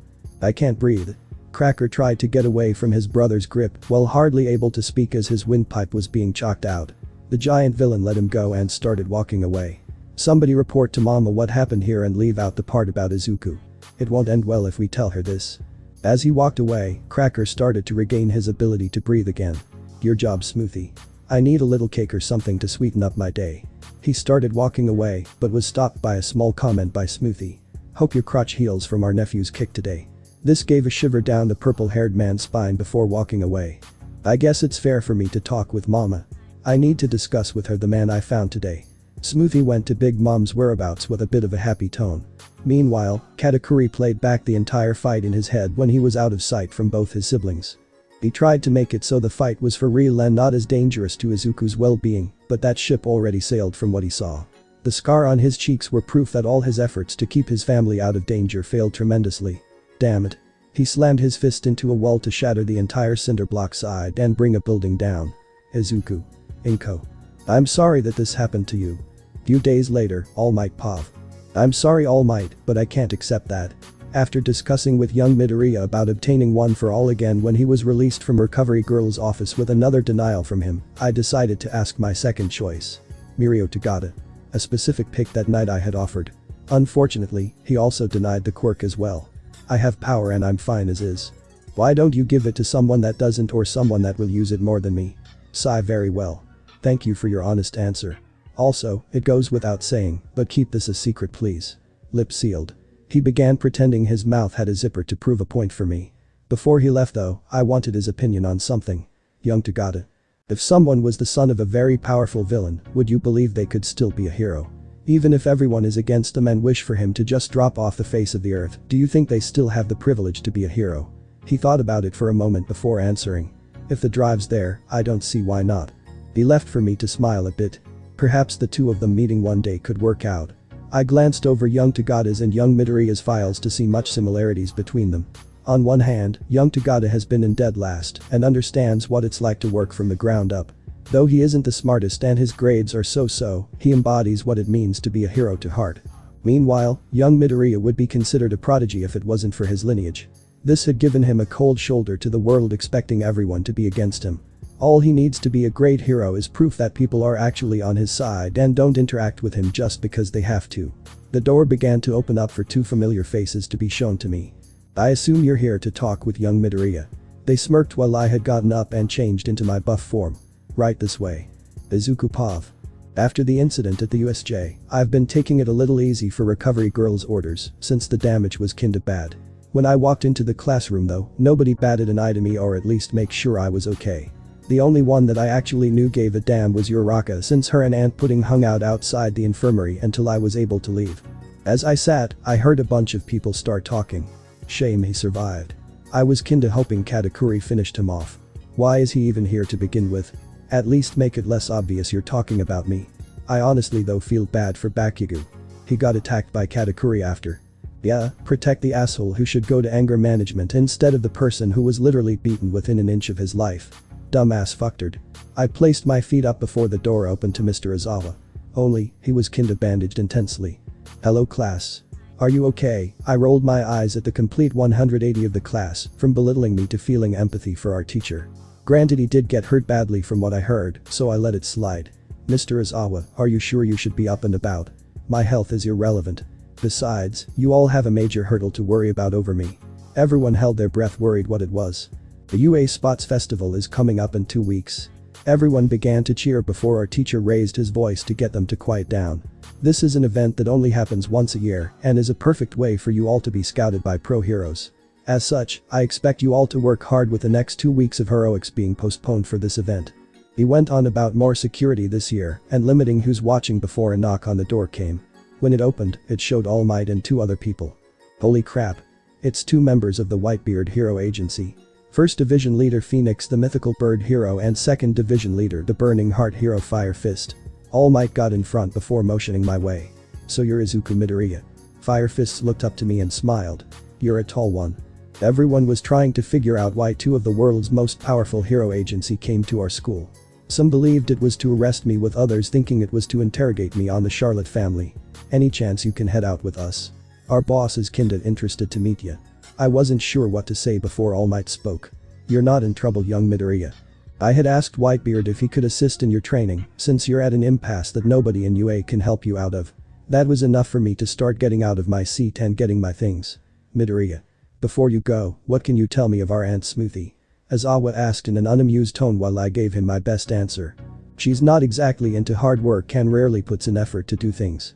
But if she would, you'd understand why she's a sweet commander. She's also not one to betray her family if you're thinking of getting information from her. But she's also not one to put work in if she didn't want to or had a choice in the matter. Ozawa accepted this for me to leave with both pros. At the harbor.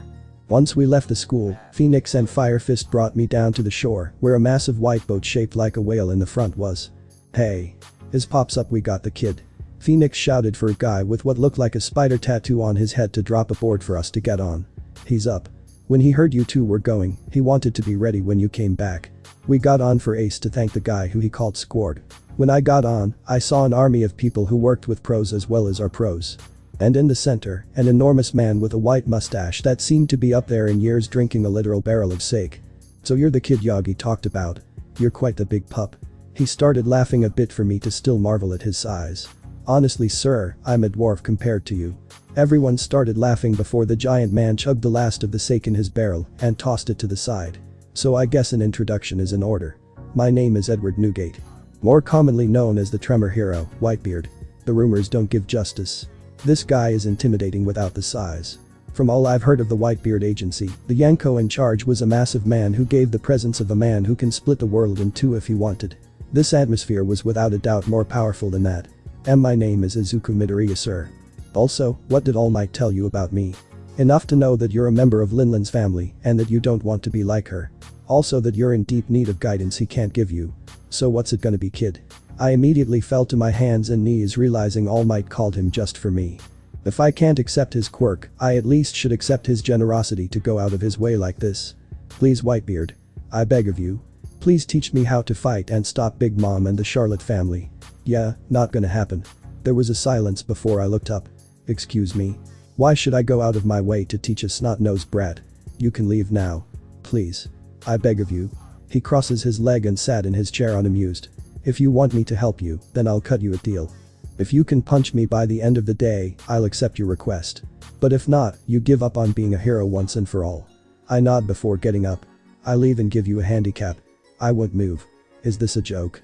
I began pulling my arm back before one of the onlookers began coming at me with a mace to hit my stomach. Gah.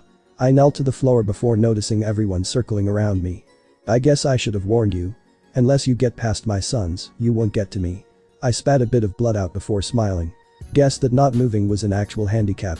At an unknown agency, third-person POV. Noon came rather quickly on this day for several to start heading home. A certain blue-haired third year of UA had walked towards a certain agency. There, she opened the door to give a smile. Hey. Ryukyu, any chance you can help me train for the sports festival coming up? I want to try to win this year. The girl looked into the dragonic hero Ryukyu and her assistant. I don't see why not. But would you mind waiting? I was having a discussion with Lola about something. The girl now known as Najire Hado nodded and sat next to the pro's assistant. Please continue Lola. Yes, ma'am.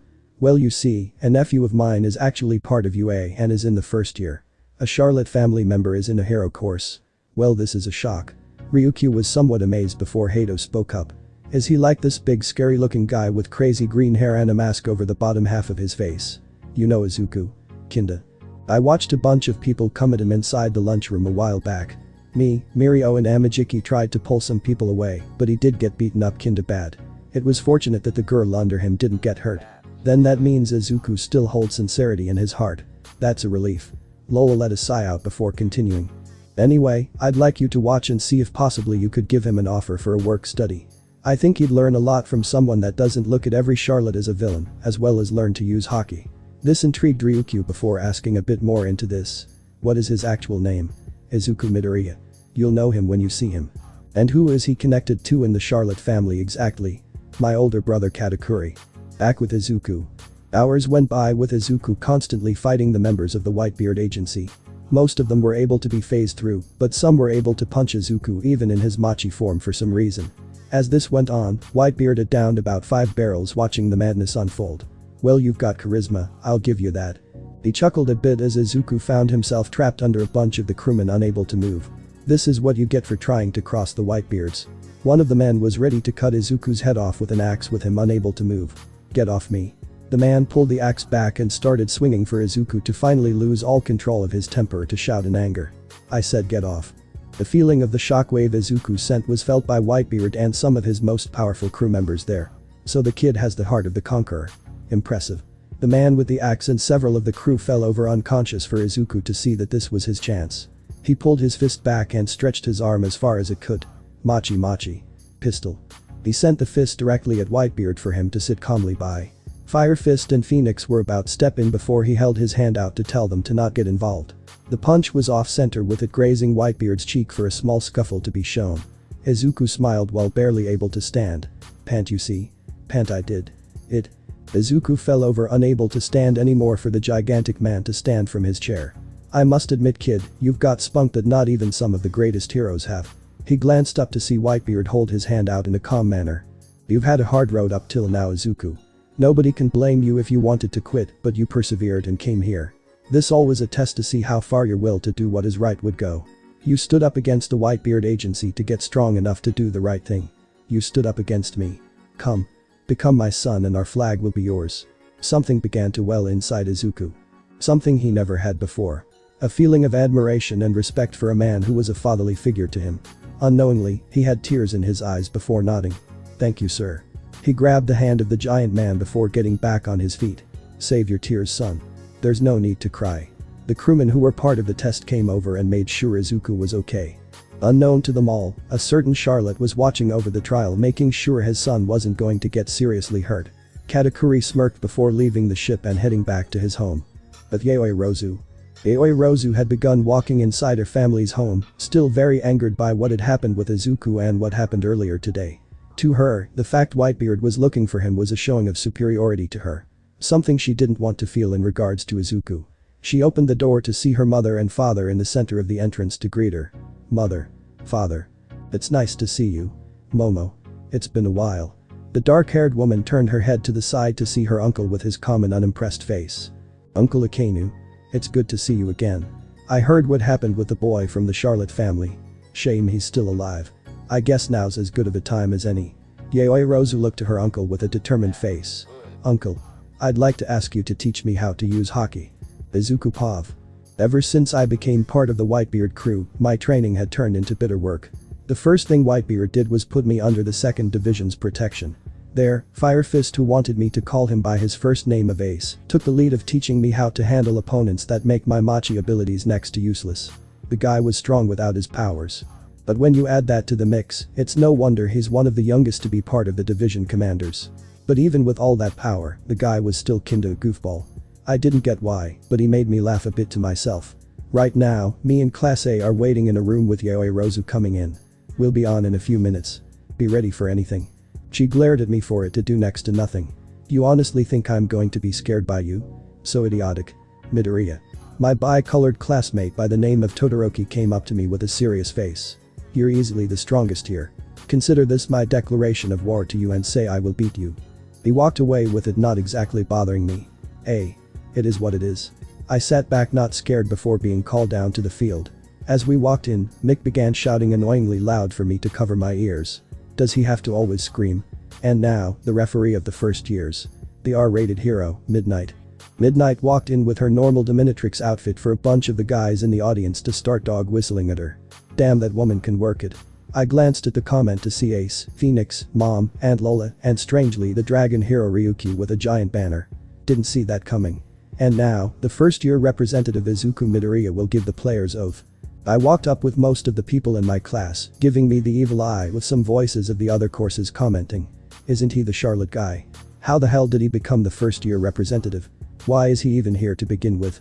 As I got to the podium, Midnight was kinda uneasy standing and beside me. Probably just cause I'm taller than her and I'm about half her age. So I don't do speeches.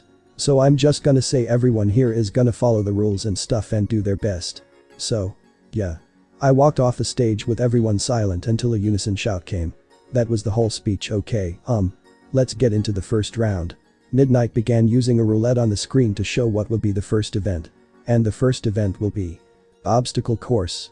Players will run around the outside of the stadium while avoiding obstacles we have placed along the way. Quirks are allowed with the first 42 to return back. Here are the ones to move on to the next round. We began getting ready to move to a starting position with it being kinda obvious for me what a major problem's gonna be. I take up almost half the entrance alone. This'll probably end up very bad. The counter began going with it going green. Everyone charged at the exit for me to begin my plan to get out front. I turned my body into Machi to go around everyone and head out front. When I did, I saw Todoroki freeze everyone in place with a bunch of robots blocking our path. And our first obstacle is Robo Inferno, folks. I stared at the massive zero-pointers with a smirk. You wanna show yourself off here, or can I? Todoroki stared at me blankly as if he couldn't care less. Alright. I'll go first then. A zero-pointer began attacking with me sliding up the arm to the head of the robot. What's Midoriya doing, mummy man? This I'm kinda curious about. When I got to the head, I held onto where the frames of it connected to the body and began lifting up. Come on. The head began having the circuits rip off and the head being dislodged. Holy crap, Eraser. Is he lifting the head off? Aizawa was silent as well as everyone else as I held the robot's head in my hands. You might want to move if you don't want to get crushed. I shouted before throwing the monstrous thing to the ground. I think that was a good way to start this. What do you think, Pops? Outside the stadium, third-person Pav. As the events went on, several vendors for the event were making food for the onlookers. One specific spot had a brown-haired Triclops working it and making sweet buns. Hey. Can we get a couple of sweet buns as fast as you can? Sure. Pudding began working as fast as she could to pull out the freshly made buns out of the oven they had set up for the event and place it on the cooling rack while taking 3 to give to the pros Death Arms, Kamui Woods, and Mount Lady.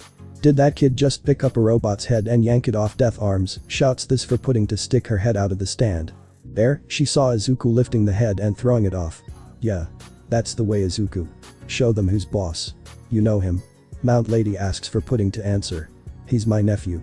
Kamui Woods took a moment to look at Pudding before she gave all 3 of them their order. When they paid, the pro asked a serious question. You're a member of the Charlotte family, aren't you? Pudding stiffened at this before watching them leave. They were somewhat unhappy to hear this and threw out their orders almost immediately. And I worked so hard on those. Back in the stadium. Oh, Izuku. Kick some butt. Lola began shouting at the top of her lungs, with the group somewhat surprised how intense she was at cheering on her nephew. So who's the intense lady? Lola. My assistant Fire Fist. She asked me to come here and see what her nephew can do to hopefully give him a work study. Needless to say, that show of brute strength is amazing to say the least. Oh, if you're impressed with that, you've seen nothing from our newly acquainted crewmate yet. Marco said this for Inko to watch her son run towards the next obstacle. Back with Izuku. Izuku came at the next obstacle with Todoroki to see ropes and pieces of land. Cake. He slid across the ropes in his Machi form, with Todoroki doing a similar thing with his ice. Both got to the end of the obstacle in record time for everyone to be somewhat shocked. Eraser. What are you teaching these kids? I didn't teach them anything special. All this is what they got on their own.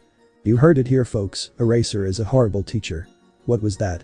Izuku and Todoroki came to the final event of landmines. Seeing this was a rather finicky event to cross, Izuku thought of his best course of action, while Todoroki immediately started evading the mines and taking a small edge. And it looks like Todoroki stepped ahead of Midoriya.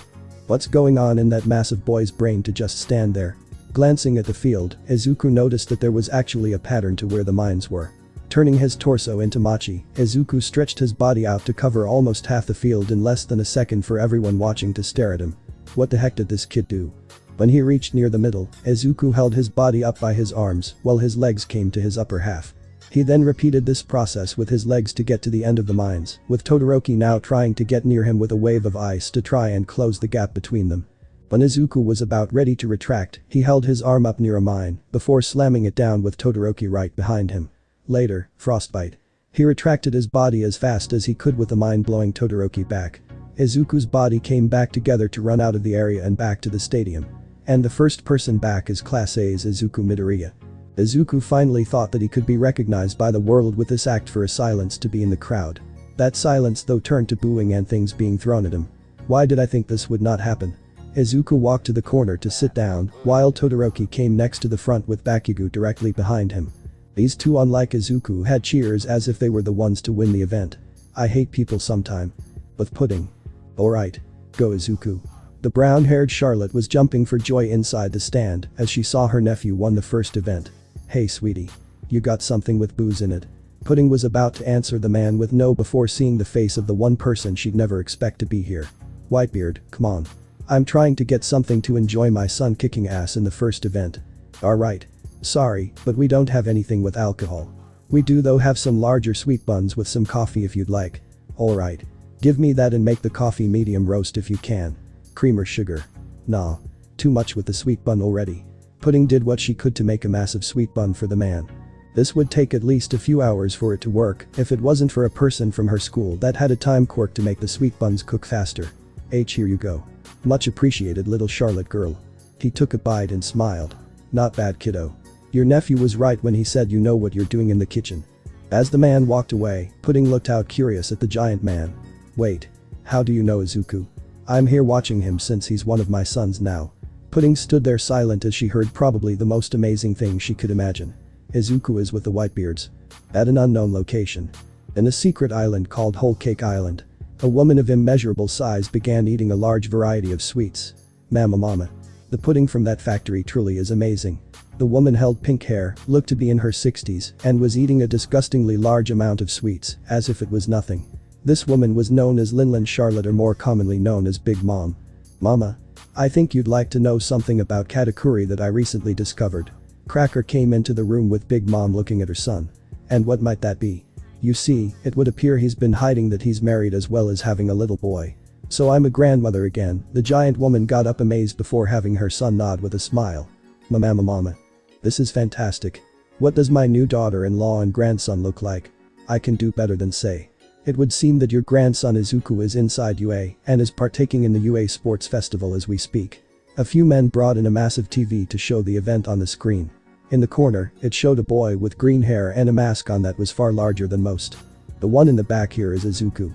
He goes under the name Midoriya instead of our proud family name for his own reasons. Big Mom looked at Izuku with interest before seeing a certain brunette walk up and smile at him while talking.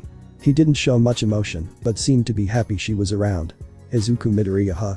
It seems you have a nice little friend there. What's this girl's name?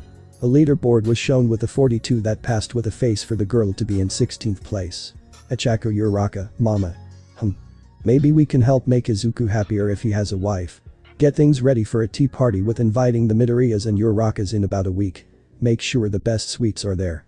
Big Mom began drooling thinking of the elegant sweets that would be at that tea party and began to continue eating hers. Right away, Mama. Cracker walked out of the room with Katakuri standing out in the hall. The giant man immediately grabbed his brother's neck to bring him into a spare room. There, he held Cracker to a wall with anger being in the father's eyes. What did you do, Cracker? Gah. I just told Mama what you know. You bastard. Do you know how screwed up Izuku's and Inko's lives are because of being connected to us in what little way they are? Cracker was losing oxygen with Katakuri making his point known. I didn't tell Mama because I didn't want to bring Izuku into this life. This isn't the life that someone that wants to be a hero should go into. Now you screwed that up and put him in this life, making him even more of a target than he already was with his classmates. The giant man threw Cracker to the floor while he held his neck in pain. The girl that you were talking about, Pudding learned about her. She's a nice girl that I'd rather a nice relationship start between her and Izuku before any ideas of marriage comes. And did your marriage start off like that? Cracker was cut off by a foot nearly missing his head. I said what I did and now we're where we are, but that doesn't mean I like it. Now get out of here. Cracker ran for his life while Katakuri sat on a chair in the room. Izuku. I'm sorry I couldn't stop this. Back at UA. As the final person crossed the finish line, the 42 that went onto the next round began circling around the stage where Midnight was. Alright, it's time to see what the next event will be. The roulette spun again with it stopping on a new event. And the next event will be Cavalry Battle. Players will be given a point value of what place they had and make teams of 2 to 4 people. The winners will be the first 4 teams at the end of a 15-minute time with the most point value of the headbands they have. Up top are the point values of everyone for you to know just how much your place is worth. On the board showed the places of everyone along with a point value on them. The points were in a position of a 5-point difference depending on where you placed in the last event. As an example, the person who placed 42nd would have a total number of 5 points, with the 41st place contender having 10 and so on. Now for the first place holder, your point value will be worth 10 million. Everyone looked at Izuku with knowledge he was the one to target for him to simply make a mochi donut and move his scarf for only his mouth to be revealed to eat it. Give me the stink eye all you want, it'll make little effort. He states this before biting into his sweet treat with the contenders starting their hunt for people to pair up with. Izuku Pav. You have 5 minutes to get a team, so get moving. Everyone immediately started looking for teams while I was kinda stuck being the odd man out. Granted they almost always treated me like a social pariah and wanted me dead, but right now this was a different story. Hey Midoriya. I glanced over to see Uraraka run up to me. Let's pair up. I looked down at her like she was an idiot before explaining. You realize that we'll be targeted regardless if I have the 10 million or not, right? I know, but it's kinda mean how nobody wants to pair with you and it's kinda easier to pair with someone you like. She gave me a smile for me to kick myself for saying this. Fine. You're in. Yay. Uraraka jumped for joy before we heard another voice. Hey you. I turned my eyes to a guy with purple hair and some chick with steampunk goggles and pink dreadlocks. You're the guy, right? The Charlotte family member? I walked over to tower over the two, hoping that would scare them off, since the two gave me a bit of annoyance right off the bat. And if I am? The tired guy gave me his hand with a bit of a smirk. Let's pair up. Wait. What? I guess it's understandable that you don't think I'm serious.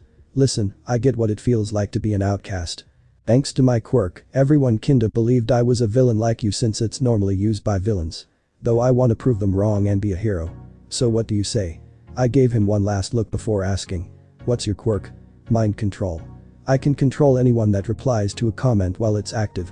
During this, I can make people do simple commands that don't require someone to rely on memory and only physical acts. The issue though is a simple shake can pull it off them. The name's Hitachi Shinso, by the way. I thought about this for a moment before nodding. You're in. What about dreads? My name is Meihatsu, Mr. 10 million. My quirk only allows me to see long distances, but I can give you the ability to use my babies here. She starts bringing out some crazy support stuff for me to smirk under my mask. I like your weird spirit, girl. Why not? Okay. So any plans? I've got one, but I need to be the head of the horse. Shinso raised an eye at me. You'll understand when I'm in front. But right now we need to determine who's on top. We debated over this before getting an idea on what to do. When Mick called for our time, our team had me in the front, Hatsum on the left, Uraraka on the right, and Shinso atop. To add a bit of mobility for us, Uraraka made us weightless besides herself, while she wore hover boots Hatsum had. Everyone ready? Yep. Right. I'm ready whenever. The timer began to count down before Mick shouted over the loudspeaker. Begin. Everyone immediately came to us for me to begin what I had planned. Time to get ready. I made hands of Machi come out of the ground in front of us ready to fight. Machi Machi. Barrage. Anyone that was in front of the punches was hit by the Machi fists and had knelt down. Holy snap, folks. Team Shinso has a dangerous ally on their side. People started to boo us and throw things at my head. This a normal thing for you, man? To be completely honest, this is tame compared to half of the stuff people do. Shinso sighed while giving his condolences. I gotta admit, Midoriya, I have a lot more respect for you from this. You can save that respect for later. Here comes a problem, team. I state this while seeing Yaoi Rozu with Todoroki, Iida, and Kaminari. Take this. The bitch tried to strike me with a metal bar with my body ready to counter it and have it go through. Only this time it was different. AHH. The bar hit my side and actually hurt me to have me bend over a bit. Wait. How did that hurt you? You're made of machi. I don't know. Just get back for now. We pulled back for me to recover to see a smirk on the bitch's face. What's wrong? Can't turn into a fluid mass when I attack. Guess Uncle Akanu's training paid off then. Third person Pav. The audience watched in silence as the scene below them was rather special to watch. Whoa. What did Yaoi Rozu do? She was able to hit Midoriya. In the stands, Whitebeard watched rather impressed while drinking his coffee. Impressive. The little Spitfire must know armament hockey. The basics. But still enough to hit the bastard Charlotte child. The giant man looked behind to see Akainu walk over to the bar. I thought I smelt something foul in the air. Good to know my sense of smell isn't going on me in my old age. Whitebeard laughed a bit before taking another bite of his sweet bun. Laugh all you want, that girl will be the one to defeat the bastard Charlotte and lure out Big Mom from whatever rabbit hole she's hiding in. So that's your goal. Use the children to get the head of the snake. If it wasn't your plan, I'd wonder just what kind of sick mind could think of it. Like it or not, the Charlotte boy is going to meet his end in this event and lure out the real prize. I wouldn't be so sure about that. Remember, that boy is one of my sons, and he was already tough as nails before I met him. As the two had their conversation, Izuku recovered from the act to have Yaoi Rozu and her team come at him again. Izuku blocked the attacks from Iida and Todoroki, but Yaoi Rozu was able to strike him again and again to make him feel pain and taste blood in his mouth. The enemy team backed away from Izuku's with everyone amazed at what was going on. Just what is she doing differently now that you can get hurt from her? Pant, it's gotta be that. There's no other way she could hit me like that. 2 weeks ago. Aki? What's that? Izuku asked while sitting in front of Whitebeard looking into his sake barrel. To make a long story short, it's a power anyone can have, but not everyone can tap into it. It comes into 3 different categories. Observation, armament, and conquerors. My best bet, your old man used observation when you fought him before. Let me guess, it seemed as if he already knew where you were coming from. Yeah. It was like no matter what I did, he knew and could counter it like it was nothing. That's the power of observation. You can read the enemy's next movement before they even do it. The large man tossed a barrel to the side before opening another. To make things simple, I won't teach you two of these and only give you a broad understanding on the final one. It's true your body is strong, but if I taught you observation or armament, it would be a rush job and a half-ass one at that. But if I were to teach you the final, which only a small portion of people can even use, maybe we can see some results. Whitebeard downed the container of alcohol before tossing it to the side. But what makes this one so different? Conqueror's Haki is something you've already used once, so we'll be using that knowledge to our advantage. But this is a trick that is only going to be used if you have no other way. Training with Haki takes a long time to hold some kind of mastery over it, and we don't have that luxury yet. Izuku nods before Whitebeard stands up. One last thing about armament. If you meet someone that can use it, that would mean they're able to kill you without problems. The green-haired boy nodded as Ace came over to begin training with Izuku. So you ready to start working, bud? Izuku nodded for Ace's hand to turn into flames. Good. Then training begins now. Act to present. So let me guess, you learned armament Haki when you were training for the sports festival. Very accurate. Not complete yet, but enough to beat you. Yayoi Rozu held her metal weapon out prepared to strike. So it's come to this, huh? Izuku stood tall with the four ready for whatever they would be facing. Strategic withdrawal. Izuku and his group began running away from the team trying to avoid any problems. Hey. Get back here, you bastard. Yayoi Rozu shouted in anger as they ran for the escaping team. As this occurred, Ryukyu had watched in interest in this act. This is probably his smarter decision. If he can be hit and the girl can use Haki, it would be best to avoid them at all costs. Come on, Izuku. You can do it. Lola kept cheering her nephew on, while Linko watched her son avoid any dangers. She started to worry for his safety. Don't worry, Mrs. M. Izuku's a tough guy. He won't die so easily. The mother wanted to believe these words, but she was still scared for her son's well-being. Time continued to drop as Izuku and his group continued to run. No matter what, that group with the girl that can touch you will catch us eventually. Which is why I'm gonna target their weakest link. Everyone looked at Izuku as he explained. The only person protecting him is Todoroki with his ice half. That gives us an advantage. Well, I hope this plan works, cause we're at a dead end. Shinso shouted as they found themselves at a corner, unable to go anywhere with Yayoi Rozu and her group in front of them. Time to end this, you son of a bitch. Yayoi Rozu held her metal bar out and infused Haki into it. You know, I was wondering just where exactly did that metal pole come from. Did you make it out your arm or did you pull it out your ass? Oh, that is it. Yayoi Rozu came at Izuku to have him dodge the strike. She attacked again for Izuku to evade again. The third time, the dark-haired girl attacked the legs for Izuku to jump up. Now. Machi. Stop. Izuku sent his foot directly at Kaminari with the attack too fast for anyone to react. The hit went right to his face for the four to be off balance a bit and work to keep Todoroki up. On retraction though, Todoroki was able to freeze Izuku's foot to keep him unable to move. We've got him now. Iida, help Kaminari up. Todoroki said this with Shinso speaking up. Don't any of you have any shame? Attacking us like this isn't very heroic. What was that? How dare you? What do you know about us? Todoroki, Iida and Yayoi Rozu commented for them to look like they were under a trance. Nice job. Izuku smashed his leg onto the ground for the fragments of his frozen limb to go everywhere. Are you insane? Hatsume said this while Izuku's leg began reforming with the machi. So long as it wasn't cut off by armament Haki, I can reform it. The group ran away before Kaminari tried to get the attention of the three by tapping them. What happened? Iida asked for Kaminari to explain. I don't know, you three were replying to that general studies guy, and then you all look like a bunch of zombies. Yayoi Rozu gritted her teeth before looking at Izuku. We're going after them. We may wish to rethink our plans for that and get some more points. Iida points this out while showing where they are on the marker. Right now, we won't even make it to the final event if we keep going after Midoriya. It's in our best interest to leave them alone and get at least enough to pass on to the next event. Yayoi Rozu grunted before agreeing.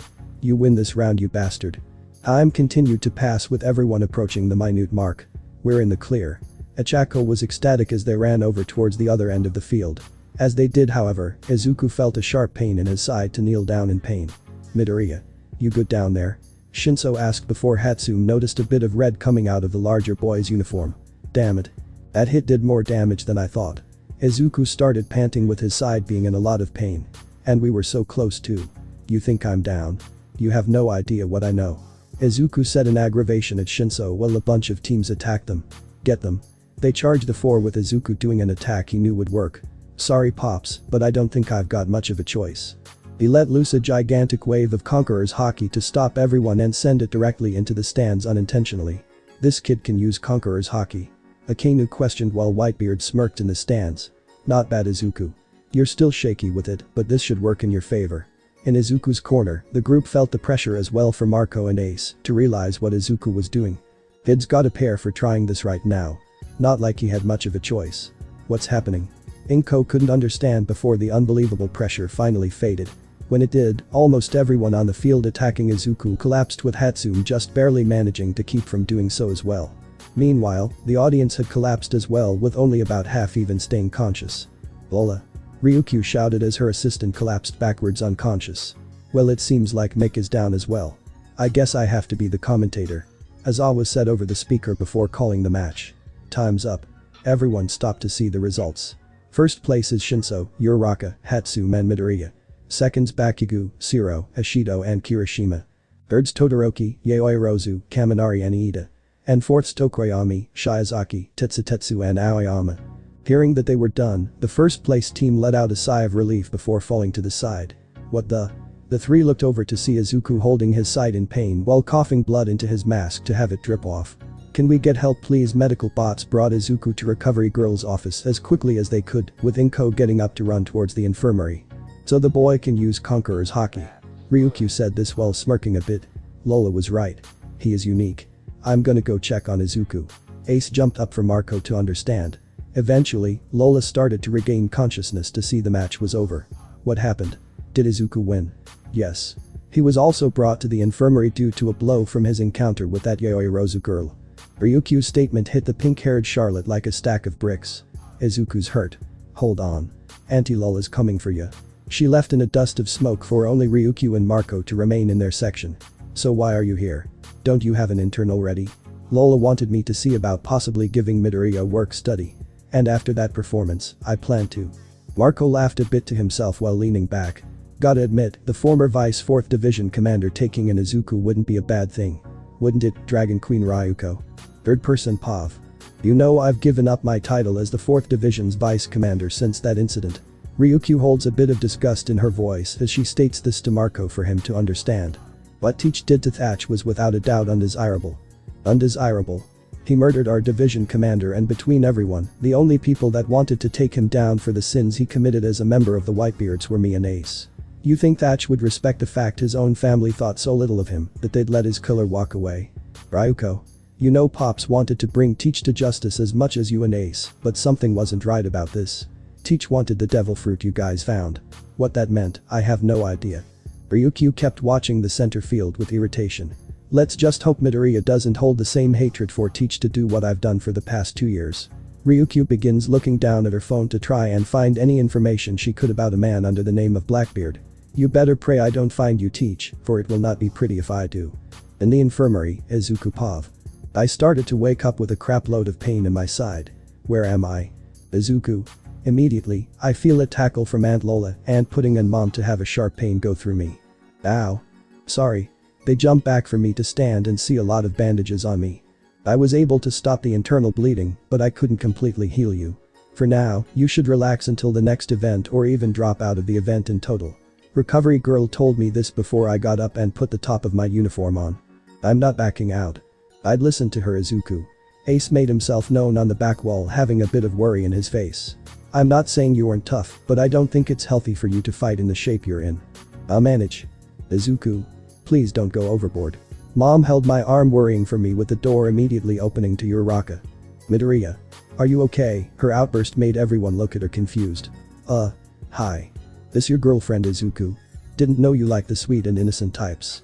Ace laughed at me for both of us to turn a bit red. She's not his. My girlfriend.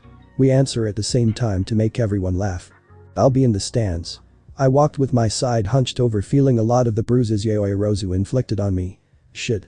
She really did a number on me. While walking down the corridor, I noticed Todoroki looking directly at me like he had a face to kill. Let me guess, you're gonna tell me I should just die. No. I wanted to talk to you and understand you a little. There's a shock. I leaned back on the wall as support before talking to him. So what did you want to talk about? Todoroki remained silent for a few minutes to kinda annoy me. Look.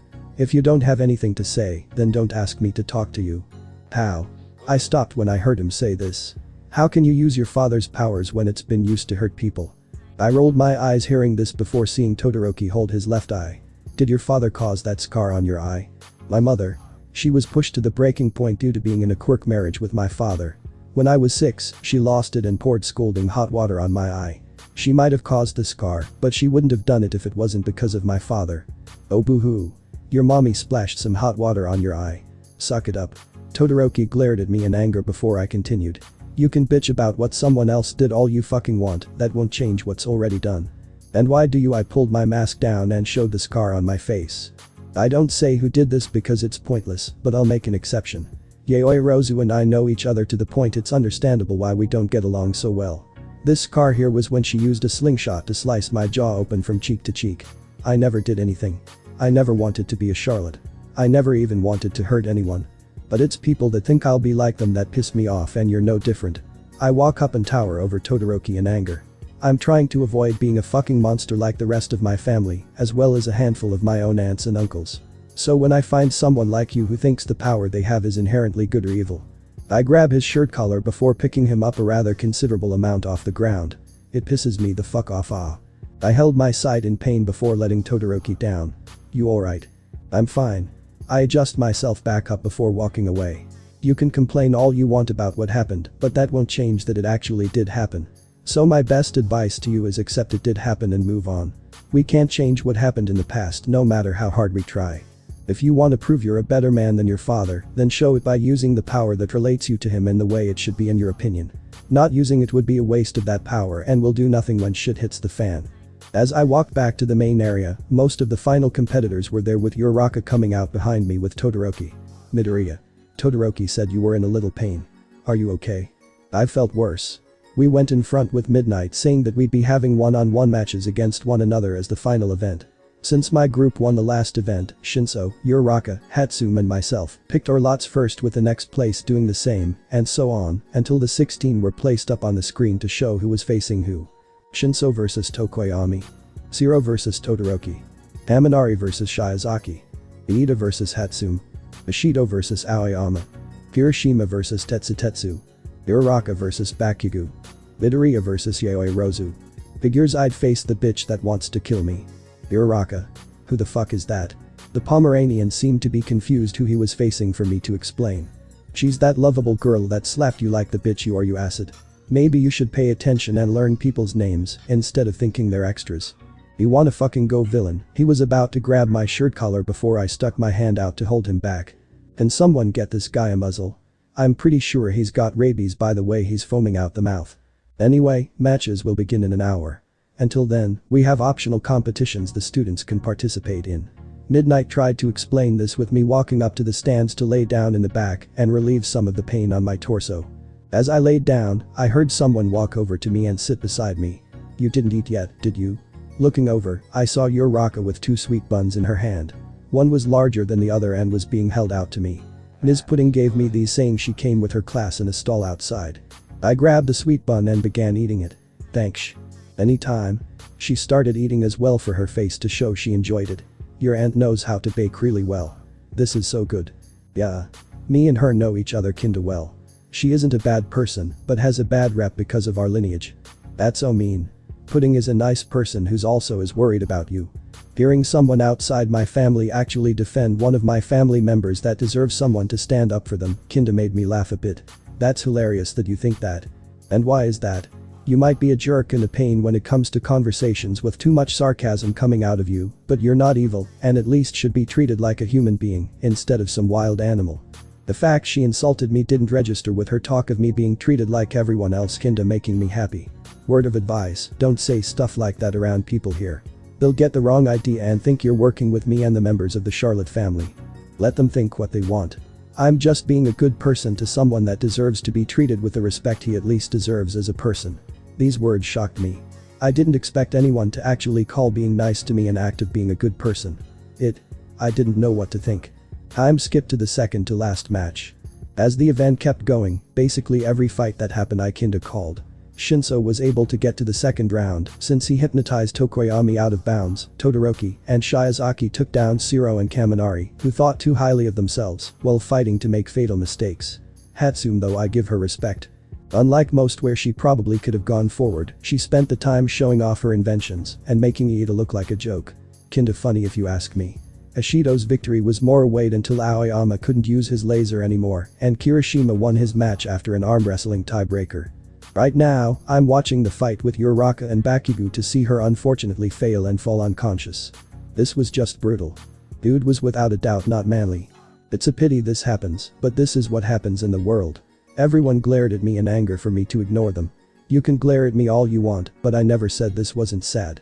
You're not always going to see the person you want to succeed to do so or even succeed with a lot of work put in. You're going to fail at times like these. So get off your high horses. I walked down to the waiting area to open it up and see Uraraka inside. She looked really depressed and it somewhat ticked me off.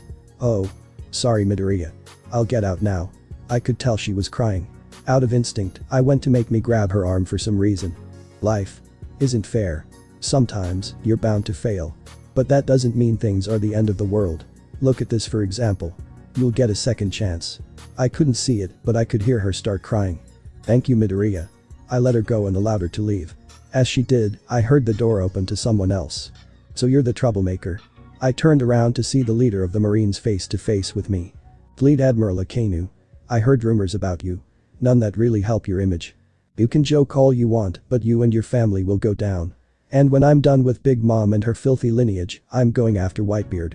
I lost my sense of calmness hearing him say he'll go after Pops and everyone to hold the door shut. You can harp on me because of my family. I've made peace with it since everyone does. But Pops and the rest of the Whitebeard crew have done nothing but give to me and several other people that the rest of the world wouldn't give a damn to. The Fleet Admiral glared at me before lighting a cigar. Are you threatening me, boy? I pulled my hand off the door for him to walk out. I'll enjoy watching my niece defeat you next round. Akainu left the room with my body still shaking from anger. Calm down Izuku. This isn't the time to be enraged. Third person Pav. As the final match was about to start, the small group of Inko, the Whitebeard commanders, and Ryukyu's agency, obtained 2 more members. Najire. Aren't the finals of the third years still going on? Yeah. But I kinda lost in the second event. My bad. The blue-haired third year gave a rather goofy smile with her tongue out with the second person being Pudding who sat between Lola and Inko. It's nice to see you're doing well Pudding. Thank you. Likewise, Lola. The group sat back and watched with Mick announcing the start of the next match. Alright folks, time for the final match of the first round. On my left, we've got the girl who can make anything. Class A's rep, Momoyae Rozu. The crowd roared with excitement for the dark-haired girl to create a metal staff before starting. And on my right, he's the son of the oldest Sweat commander himself. Also from Class A, Izuku Charlo Mick was cut off by Aizawa, who corrected his last comment. Izuku Midoriya. As quickly as they cheered, the crowd began booing Izuku. Get out of here. We don't want villains here. Go back to Whole Cake Island. They're really slamming into him, aren't they? Hato asked with Lola, Puzding and Inko holding a somewhat ashamed look when this happened. This is the normal.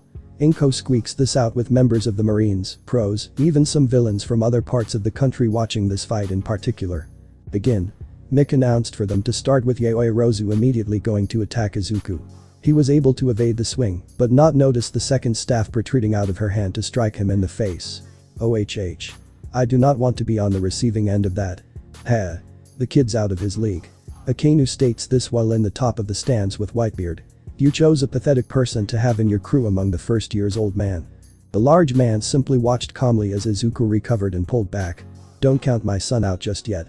Gotta slow her down. Izuku began throwing wads of machi out on the field. Machi machi. Pistol.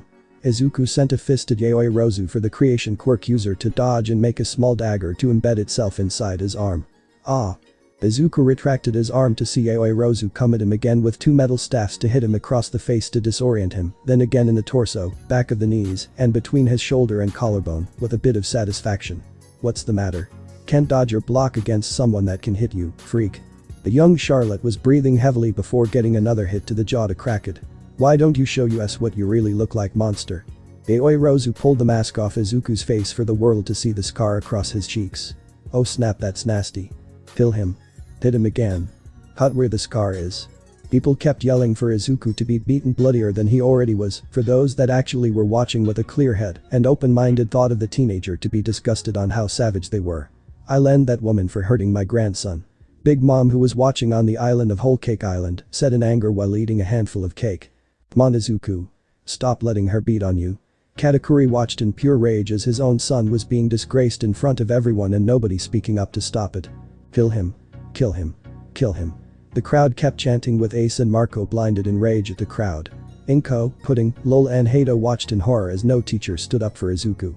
The main reason being that if they did, the crowd would riot and cause a scene that some marines or people that wanted Izuku dead would die to see. Eventually however, Aizawa couldn't take this anymore to begin standing up. But before he could speak, a lone voice shouted from the crowds. Shoo-doo. The voice came from Ichako who was watching in rage. How dare you all ask for a public execution like that? It's not Midoriya's fault his father is who he is or did what he did. All he wants to do is stop the Charlotte family and show that he isn't a danger to you all. If anyone should die here, it's you people that are condoning the level of hatred inside my friend. Hearing Ichako's voice, Izuku stood up and punched himself in the face for holding back. I gotta thank you Uraraka when I'm done here. Izuku got in a squatting position with one fist on the ground and the other hand on his kneecap. Now it's time to show you why I didn't teach Izuku hockey. Whitebeard smiled with Ace and Marco doing the same. Teaching the kid hockey in the time we had would have been a wasted effort with very unstable results. So we decided to train his body to prepare. In that time, he learned how to do something different. Izuku's body began to shrink down with everyone watching in amazement. The reason he can't move so fast is because of that big body he has. But if that body was smaller, he'd be able to keep up with anyone in his class. I call this the Machi shrink. Izuku smiled at Yaoi Rozu with his body feeling like it'll give out any second. I gotta do this fast. He moved slightly for him to disappear from the normal eye. The young Charlotte appeared beside Yaoi Rozu for her to narrowly guard, but dropped the weapon she had in her left hand. Damn it. She tried to make a replacement for Izuku to move and attack her on the other side to knock out her other weapon. Show yourself coward. Yaoi Rozu was not enjoying this game as Izuku went back and forth attacking by using the momentum with his arms to knock the creation quirk user down, before slowing down to position himself one last time in front of her. I hope you enjoyed playing superior to me. Because that time is over. Machi. Jet, bazooka. Yaoi Rozu went flying out of the ring and into the wall before getting knocked out. While everyone was still in shock, Izuku pulled off his uniform to show a tattoo on his back before growing back to his normal size. Why Yaoi Rozu is out of bounds. Midoriya wins. Midnight says this for Izuku to hold his fist in the air, having his new family, aunts, mother and some others rather impressed with his success and happy for him. Katakuri Pav. Ma. That was amazing. Your son truly is amazing Katakuri. Mama seemed to enjoy watching Izuku fight with great satisfaction. To be honest, I wouldn't blame her.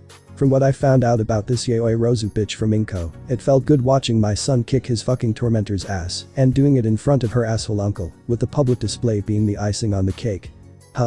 Where did that thought come from? Ha. That boy truly is amazing. No wonder he was able to take big bro's hits at the USJ. Cracker kept opening his mouth while laughing before the screen did a close-up to that Uraraka girl that jumped out of her seat and ran off. You know something mama, that Uraraka girl seems to really like Izuku. At the USJ, she was the only person to come and stand up for him. She even lectured big bro Katakuri too.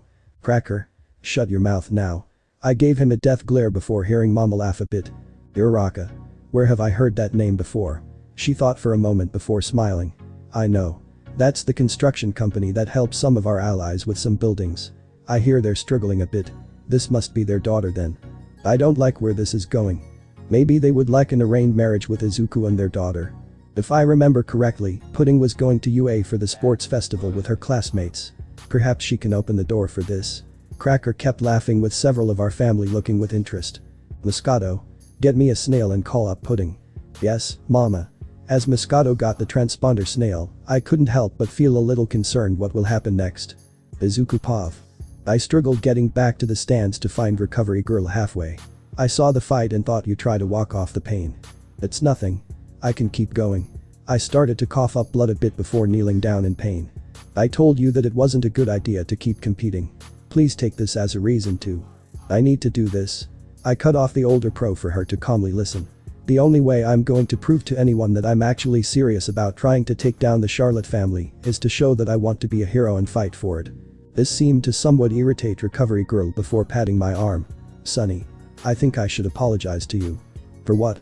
When the vote for whether or not to have you in this school came up, I for a small bit of time actually thought it would be easier to wash our hands of you and pretend like you didn't enter the exams. I've seen some people that have been brought to a state I am disgusted in seeing by those that are related to you. I had fear that you might be just like them. But after the acts that have been done from when the entrance exam to now happened, I know that the facade Vlad was afraid you had is not there.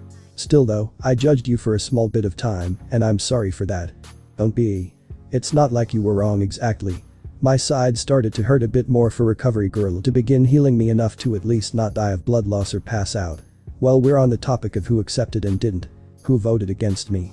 Vlad King, 13, Present Mick, Cementos, Ectoplasm and Powerloader.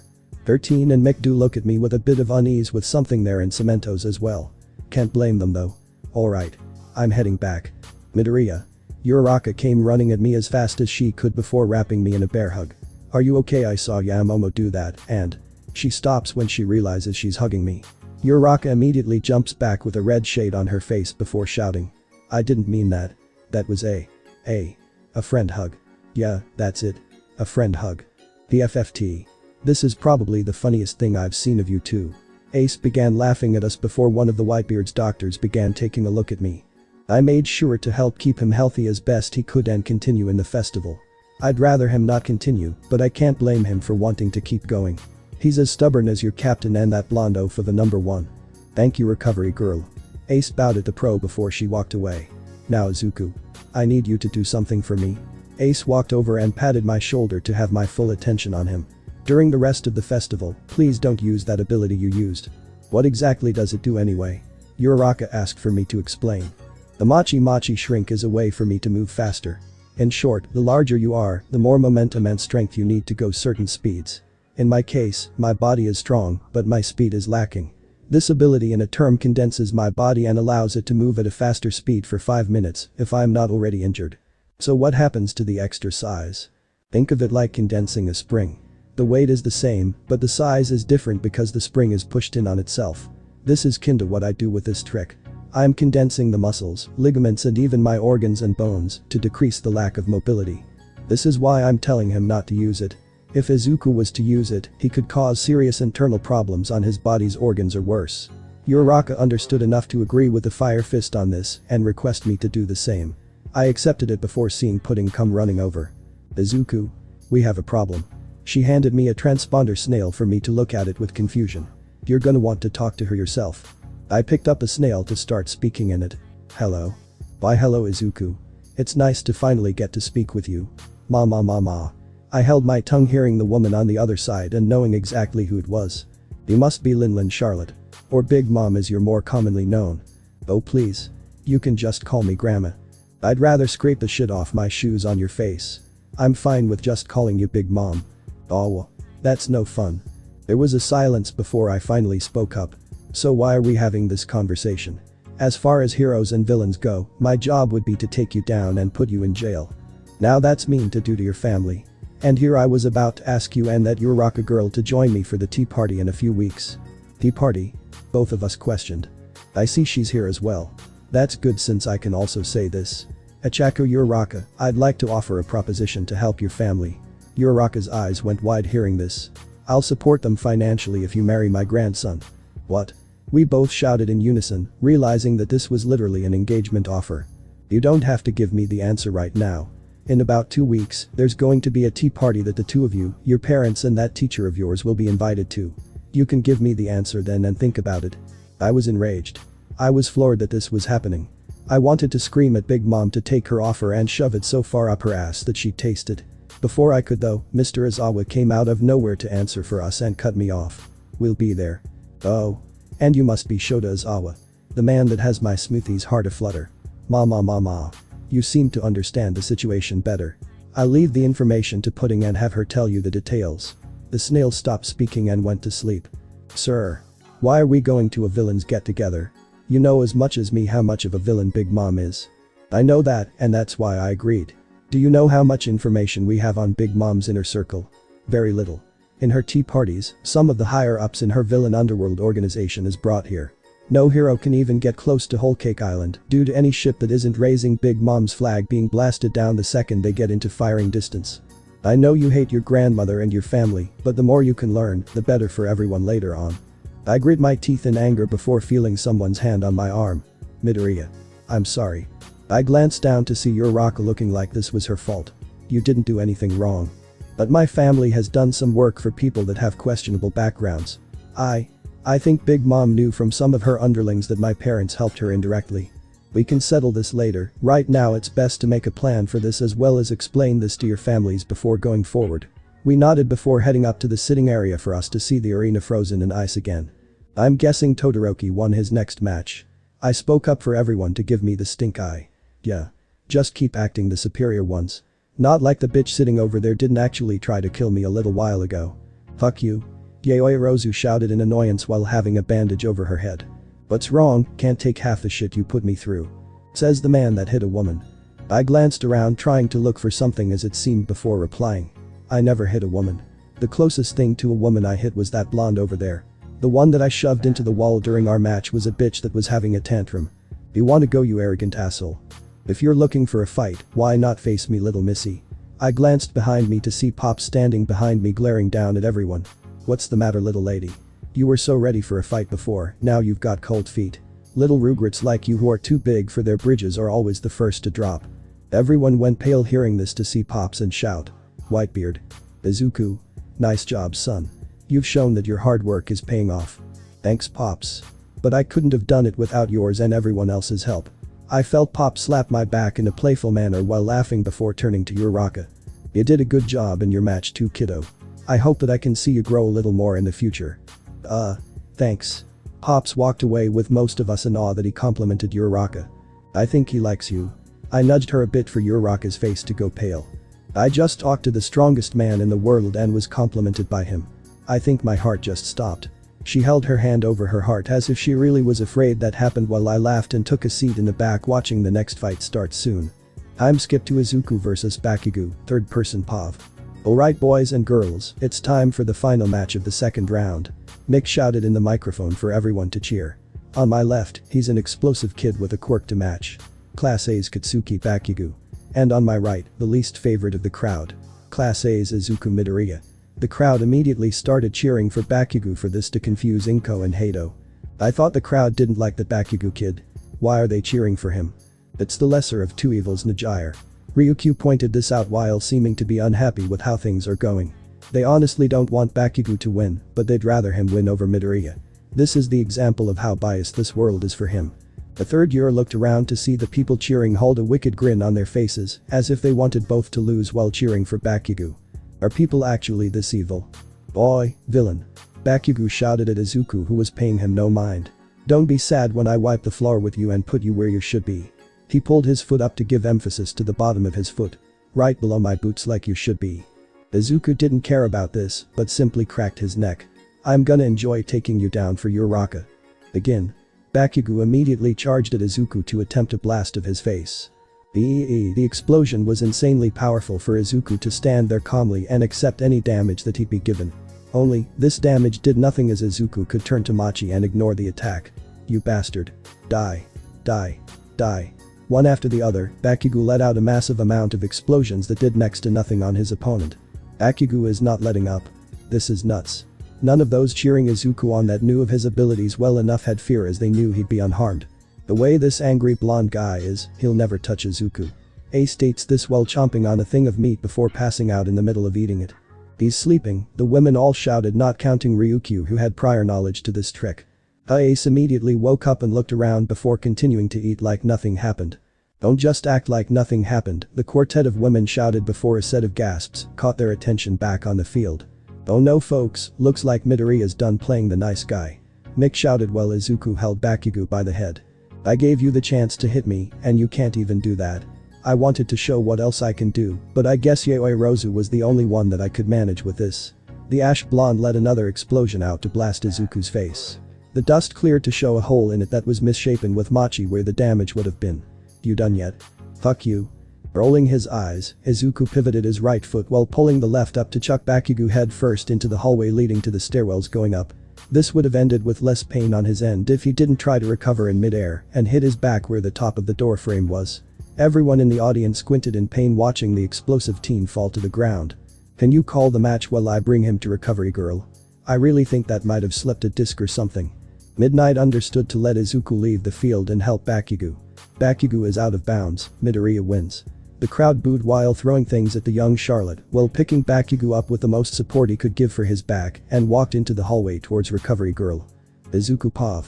After my match with Bakugo and moving on to the semi-finals, the time between my next match and the one between Todoroki and Iida was rather short. Thanks to some quick thinking on his end, Todoroki was able to beat his opponent with the help of very specified close-range ice attacks. Now the time for my match came yet again. I found myself sitting in the waiting room until I got called before a knock on the door came. Doors open. When the person behind it came in, I noticed it was the 9th ranked pro at the moment. So you're the infamous Izuku Midoriya. Or should I call you by your family name? I grit my teeth and glared her down at this before she corrected herself. My apologies. I only wanted to see your reaction to be calling that to determine something. May I sit down? I motioned for the chair for the dragon hero to sit on the table instead. As the hem of her costume lowered around her thigh, I noticed a tattoo of Pop's flag. I see you're part of the Whitebeards. Formerly, there was an incident that forced me to leave. What was it about? I'd rather not say. It's better for you if you don't know. I didn't go any farther for her to turn more towards me. Tell me something, Midoriya, how do you plan to take down the Charlotte family? Well, I'll start by showing I'm stronger than their strongest sweet enforcer. Then, I'll take down Big Mom. After? I didn't understand her comment to ask. What do you mean after? If Big Mom is taken down, that practically cripples the Charlotte family. Not exactly. You see, the Charlotte family can still manage. All that would change if you take down Big Mom is who would lead them. The only way to take down the Charlotte family would be to take down the group in total. And the fact you want to stop the Charlotte family as a whole is insane and complete madness if you ask me. So? Wouldn't be the first time someone's put down my ideas. A smirk came on her face before speaking up. To be honest, I like that idea you have. If you need help in your endeavors, my door is open. Ryukyu stood up before walking to the door. Ambition is needed, but having bonds and assistance from others is just as important. When she was out the door and left me in my thoughts, I thought about her comment. Bonds and assistance. Not like many would want to help me outside of Pops and the Whitebeards. I let out a sigh before debating that one statement. This isn't something they should worry about. I need to take on Big Mom and my own family myself. It'll be the only way I can prove I'm not like them. Third person Pav. Alright boys and girls, it's time for the second semi-final match. On my left, he's a hot-blooded fighter with a quirk as hard as stone. Class A's Ejiro Kirishima. And on my right, the boy that everyone wants to see lose. Class A's Izuku Midoriya. The crowd immediately started booing Izuku like normal, with the sound of Mick being smacked over the head being heard. Do you honestly have to encourage this? What? I ain't wrong, man. Besides, the crowd doesn't really care. Can we just start this? Izuku rolled his eyes before seeing Kirishima harden his body. If he had hockey, that quirk might be an issue. Begin. Kirishima started charging for Izuku for his punches to go completely through the larger teen's torso. Seems Midoriya isn't changing his strategy. Talk about a one-trick pony. You're one to talk, Mick. How often do you just shout at your enemies? Besides, this just shows the gap. Azawa explained with the crowd immediately booing Izuku. You know, that quirk isn't half bad. Izuku somewhat compliments Kirishima for it to only anger the redeed. Go to hell. DCH, I say one thing nice, and this is how I'm treated. Fine. Izuku pulled his arm back with it extending near the edge of the arena. Machi machi. The fist came charging back at Kirishima, with his hardening falling down due to constant use. Pistol. The hit went right into his face and knocked the hardening quirk user out in an instant. Kirishima is unable to continue, Midoriya wins. The crowd started booing Izuku while throwing things at him. Cheap shot. Go to hell, you damned Charlotte. Drop dead. You know, this is starting to get annoying to hear whenever he walks out. Mick comments to Izawa, who rolls his eyes. Oh Izuku. Lola got out of her seat to raise her arms in excitement with Hato joining her. That was so cool. It was like bam. I win. Just how strong is Midoriya? Did he do some kind of special training with his quirk? Is the machi he makes out of his body edible? As from what she's known for, Hato began shooting off question after question trying to get answers. I must say, Whitebeard has obtained an amazing son this round. Ryukyu smiled with Ace laughing at how easy the match was while eating. All of a sudden, he stopped eating to gain the group's attention before passing out. He's sleeping again. Huh? The second division commander looked around before continuing to eat again. Is this normal? Back with Izuku. Not caring to go back towards the stands, Izuku went to his waiting room to notice Endeavor walking by. So you're Shoto's next opponent. The young Charlotte remained quiet while continuing to walk away. Perhaps you will help prove to my son on what he should be.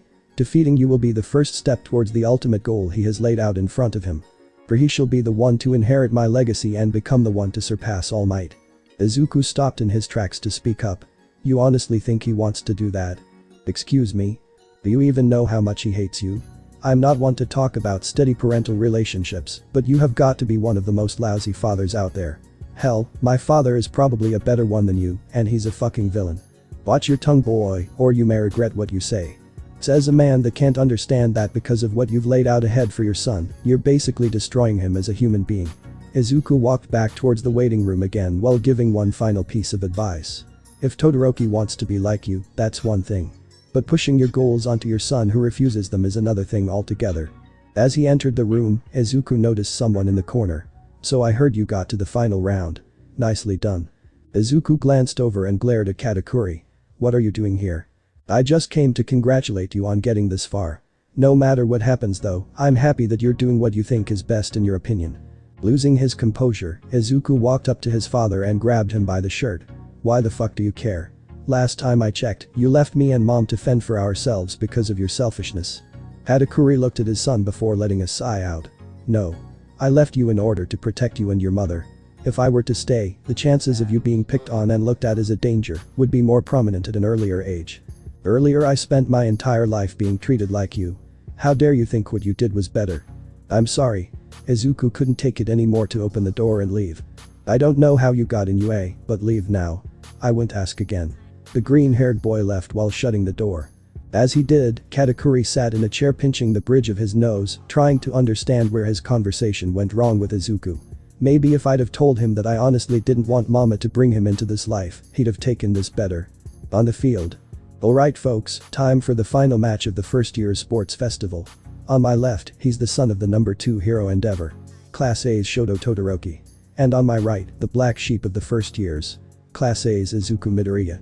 The crowd immediately booed at Izuku for him to ignore it and focus on the matter at hand. Begin. Right off the bat, Todoroki created a massive wave of ice to head towards Izuku. He pulled his arm back and immediately punched the ice to shatter what was coming his way. Damn, that hurt. I don't think I can do as many of those. But right now, that's not the issue here. The dual-colored haired teen sent another blast of ice at Izuku again for him to punch it once more, before a third and fourth came at him. He continually punched and destroyed the ice with frost covering his arms, as well as some cuts making themselves known on his knuckles. Oh snap folks. Looks like Midori is actually throwing more than one punch. What could this be about? Kill him. Freeze his ass off. Make him regret coming here. The crowd continually shouted with Todoroki feeling the level of negativity in the audience. Hey. When the hell are you gonna stop showing me your half-assed results and give me a real challenge? This statement from Izuku annoyed Todoroki to continue blasting him with more ice to see it shatter once more. Is this really the best you got? I expected more from the son of the number 2 hero. This statement finally made Todoroki lose it and take a different approach to the situation. If long-range heavy attacks didn't work, then short-range could. When he got close enough, the dual-haired boy tried to freeze Izuku with him dodging and staying towards his left. Another solid punch came from Izuku for him to punch Todoroki's side. What's going on folks? Looks like Midoriya is doing something different this round. Come on. Izuku grumbled at Todoroki loud enough to hear. That was an open attack if you'd use your left half. Why are you holding back? This isn't a game, Midoriya. Fight me seriously. Not until you give me the luxury of the same. Yet another wave of ice came at Izuku for him to punch and shatter it. The amount of destruction this round left some of the ice, but the hand the young Charlotte used began to bleed. Midoriya, why does this mean so much if I fight you with my left? Expecting this to be his father's doing, Todoroki asked this for the answer to be different. Because it's insulting to know you're not fighting any of us seriously. What you all think is me not taking you on seriously is actually the opposite. It took hard work and dedication with my quirk that relates to my father's to turn my body into mochi and hold the shape it does. The fruits of that came after a lot of attacks on me, a lot of punches and a lot of injuries I'd rather not say. Yet when I see you using only half of the power you could use, it makes me enraged to no end thinking that someone like you doesn't have to try with everything. One more wave of ice came at Izuku for his fist that wasn't dripping blood to be used to destroy it. So are you just going to use your fists to do this? Look at them. These hands. They may have my cursed family's blood flowing through them, but they're still mine. He glared at Todoroki in anger before answering. And until you give me the same respect everyone else did of fighting me like a threat, I refuse to use my power on you. The two continued their brawl with Izuku constantly punching the ice with brute force. His blood stained his fingers and palms red with Oz actually realizing what he's doing. Amazed, Izuku wasn't on his knees in pain. This is going too far. Cementos, prepare to stop them. Midnight spoke into a calm link in her ear for the cement hero to hear. Agreed. Izuku gave a solid punch to Todoroki's face for his blood to coat the left side. It's yours, so why won't you use it? If you honestly think this is all it takes to be a hero, then get the hell out of here. Todoroki froze hearing this when he noticed the blood on Izuku's fists. Why are you even at this school if you think you're trapped in your own lineage? You are not a slave to your lineage. You are free to be whoever you want. I remember. Memories of Todoroki's mother flooded his mind of how she tried to give her son some encouragement to be who he wishes to be. In that moment, his left side began roaring like an inferno. Dang folks. Looks like Todoroki just had a fire lit in him. In the stands, Endeavor smiled while shouting. Yes, Shoto. Have you finally accepted your purpose? Walking down near the bottom of the seats, the pro smiled arrogantly at his son. Hot-headed ass. Ace let his tongue slip to show his disapproval of the pro hero parent. Impressive. So this is what your power can do? Well, I gave you a promise, so I'll keep it. Izuku pulled his mouth out from its covering and bit into his thumb. Machi machi. Izuku's hands started to expand to insane sizes before stopping at easily triple his size. Bruv. I get it now. You wanted to help save me from myself. Todoroki began smiling while sending a massive wave of both ice and fire at Izuku. Thank you, Izuku Midoriya. The two collided with Cementos trying to stop them for the impact to outmatch whatever he could make in the single moment. A massive explosion happened to send a shockwave to everyone in the stands. This is crazy. Just what exactly is happening? Inko tried to look at the field with no ability to open her eyes from the force. Izuku. When the shockwave from the collision subsided, a giant dust cloud covered the field to prevent anyone from seeing a definitive winner. Midnight. What's going on? Cementos asked for the R-rated hero to stand and look around. Looking where a massive pile of ice was, Midnight noticed Todoroki unconscious and out of bounds. Inside the ring, however, Izuku stood tall with his right fist in the air, bloodied and shaking. Todoroki is out of bounds. The winner of the sports festival is Izuku Midoriya. The crowd started booing with those that wanted the green-haired boy to win shouting for joy. Go Midoriya. Ichako jumped out of her seat in excitement with everyone else glaring scornfully at Izuku. Ma. Now that was an ending. Big Mom laughed happily as she witnessed Izuku's feats. Ashamed, Katakuri had to leave and do something important. I hope he at least saw his son compete. In a corner of the stadium stands, Katakuri watched while leaning on a wall the events of the final round. Nicely done, Izuku. I wish you the best of luck with wherever this success takes you. Third person Pav. As the sports festival came to a close, onlookers and heroes alike left the stadium and began heading to where they needed. In the ordeal, the Whitebeards had obtained a rather unique pair of guests on the Moby Dick. So, what do I owe the pleasure, little Ryu? Ryukyu knelt down in front of Whitebeard, somewhat annoyed of the nickname she was given back when she joined. I came to discuss about your newest son. Izuku? What about him? Whitebeard pulled the top off a barrel of alcohol and passed it to Marco to give Ryukyu. Hato and Lola stood in the back with the other members of the pirate crew watching in unease. In all this time you've left, you've never taken an interest in any of our family that has recently come. What's so special about this one? Whitebeard opened up another barrel and began chugging the contents. In a similar fashion, Ryukyu grabbed the barrel and chugged the contents for Lola to look shocked at how easily her boss can hold her liquor. Just how much can she drink? Wah. Thank you for the drink, sir. And to answer your question, he's piqued my interest. She tosses the barrel aside to have it shatter. You haven't taught him hockey yet, have you? It would have been a half-assed effort. By now, he has enough strength where if we were to teach it to him, he'd have the basics in like a week. Then consider me a teacher for him. Out of all the crew, you can't deny that I was the one that excelled the most in hockey control. In your younger days, you even said I'd give you a run for your money alongside Roger. As such, I want to personally make sure he succeeds. This piqued the interest of everyone there, including Whitebeard. Why do you want to invest so much in this boy? Any special reason? Let's just say, he's shown merit in what he wants, and I want to see his goal get reached. As she walked away, Marco spoke up trying to get her attention. You know, the 4th Division commander spot is still open. I'm sure everyone would enjoy having you return to your post. Ryukyu felt enraged hearing this before calmly answering. Until I have that bloated imbecile that killed Thatch behind bars or dead with his neck between my hands, I refuse to come back. He broke the solemn vow of our crew and needs to be taught a lesson. So until he does, consider my spot in the Whitebeards on hold indefinitely. Ryukyu, Lol and Najire walked off the ship with Whitebeard opening another barrel. So, We've got 3 spots on the list. Any specific ones you all want? I have an offer I'd like to put on the table. Ace spoke up while holding a picture of Todoroki up. Shoto Todoroki. Chances are, his firepower isn't well controlled and he needs training. Meeting his father earlier today, I wanted to punch him in the face. So I thought maybe learning from a different perspective could be beneficial to his growth. I like the idea. Scored was somewhat happy while looking down the offers as well. This Shinso kid seems promising also. Maybe we can put him in as a maybe. Agreed. Marco placed the info to the side with Whitey Bay finding another she'd be interested in. Perhaps Momoye Oirazu? No. Marco and Ace both shouted in annoyance that her name was even brought up. Then since we're not taking Izuku as an offer, maybe as a third we can do. I want the little lady that is nice to my son to intern with us. Whitebeard spoke up before reaching and grabbing a paper holding a Chaco's face on it. This little lady has a good heart and is really nice to Izuku. Make sure 1 slot goes to her. Understood. Marco put a Chaco's picture next to Todoroki's with them going through the rest of the offers to have a few other maybes and making a final decision on their third through voting. Alright. We'll put requests for these 3 tomorrow. With hopes, we'll have them all intern with us, so be ready to show these rookies the ropes. Yeah. The next day, Izuku Pav. After a treatment from Recovery Girl, I was able to return home. Since my injuries were kinda severe on my hands and on my insides, I was kinda shoved into a deep state of sleep where I don't honestly remember coming home. Erg. My head hurts. I got up to see the bandages on my hands and have little complications moving around with my torso. Beside me was a note that looked like Ace's penmanship. Don't push yourself, kid. Recovery Girl said you might wake up really groggy, but you should make a full recovery. She couldn't though fix all the damage right away in your hands, so make sure to change the bandages after you wake up. Stay hydrated. Ace. P.S. Thank Jozu for bringing your sorry ass home after the sports festival. I gotta make sure to do something nice for Jozu when I get the chance. I wonder if he has a sweet tooth. I'm sure if I make something and Pudding taught me how to, he'd be grateful.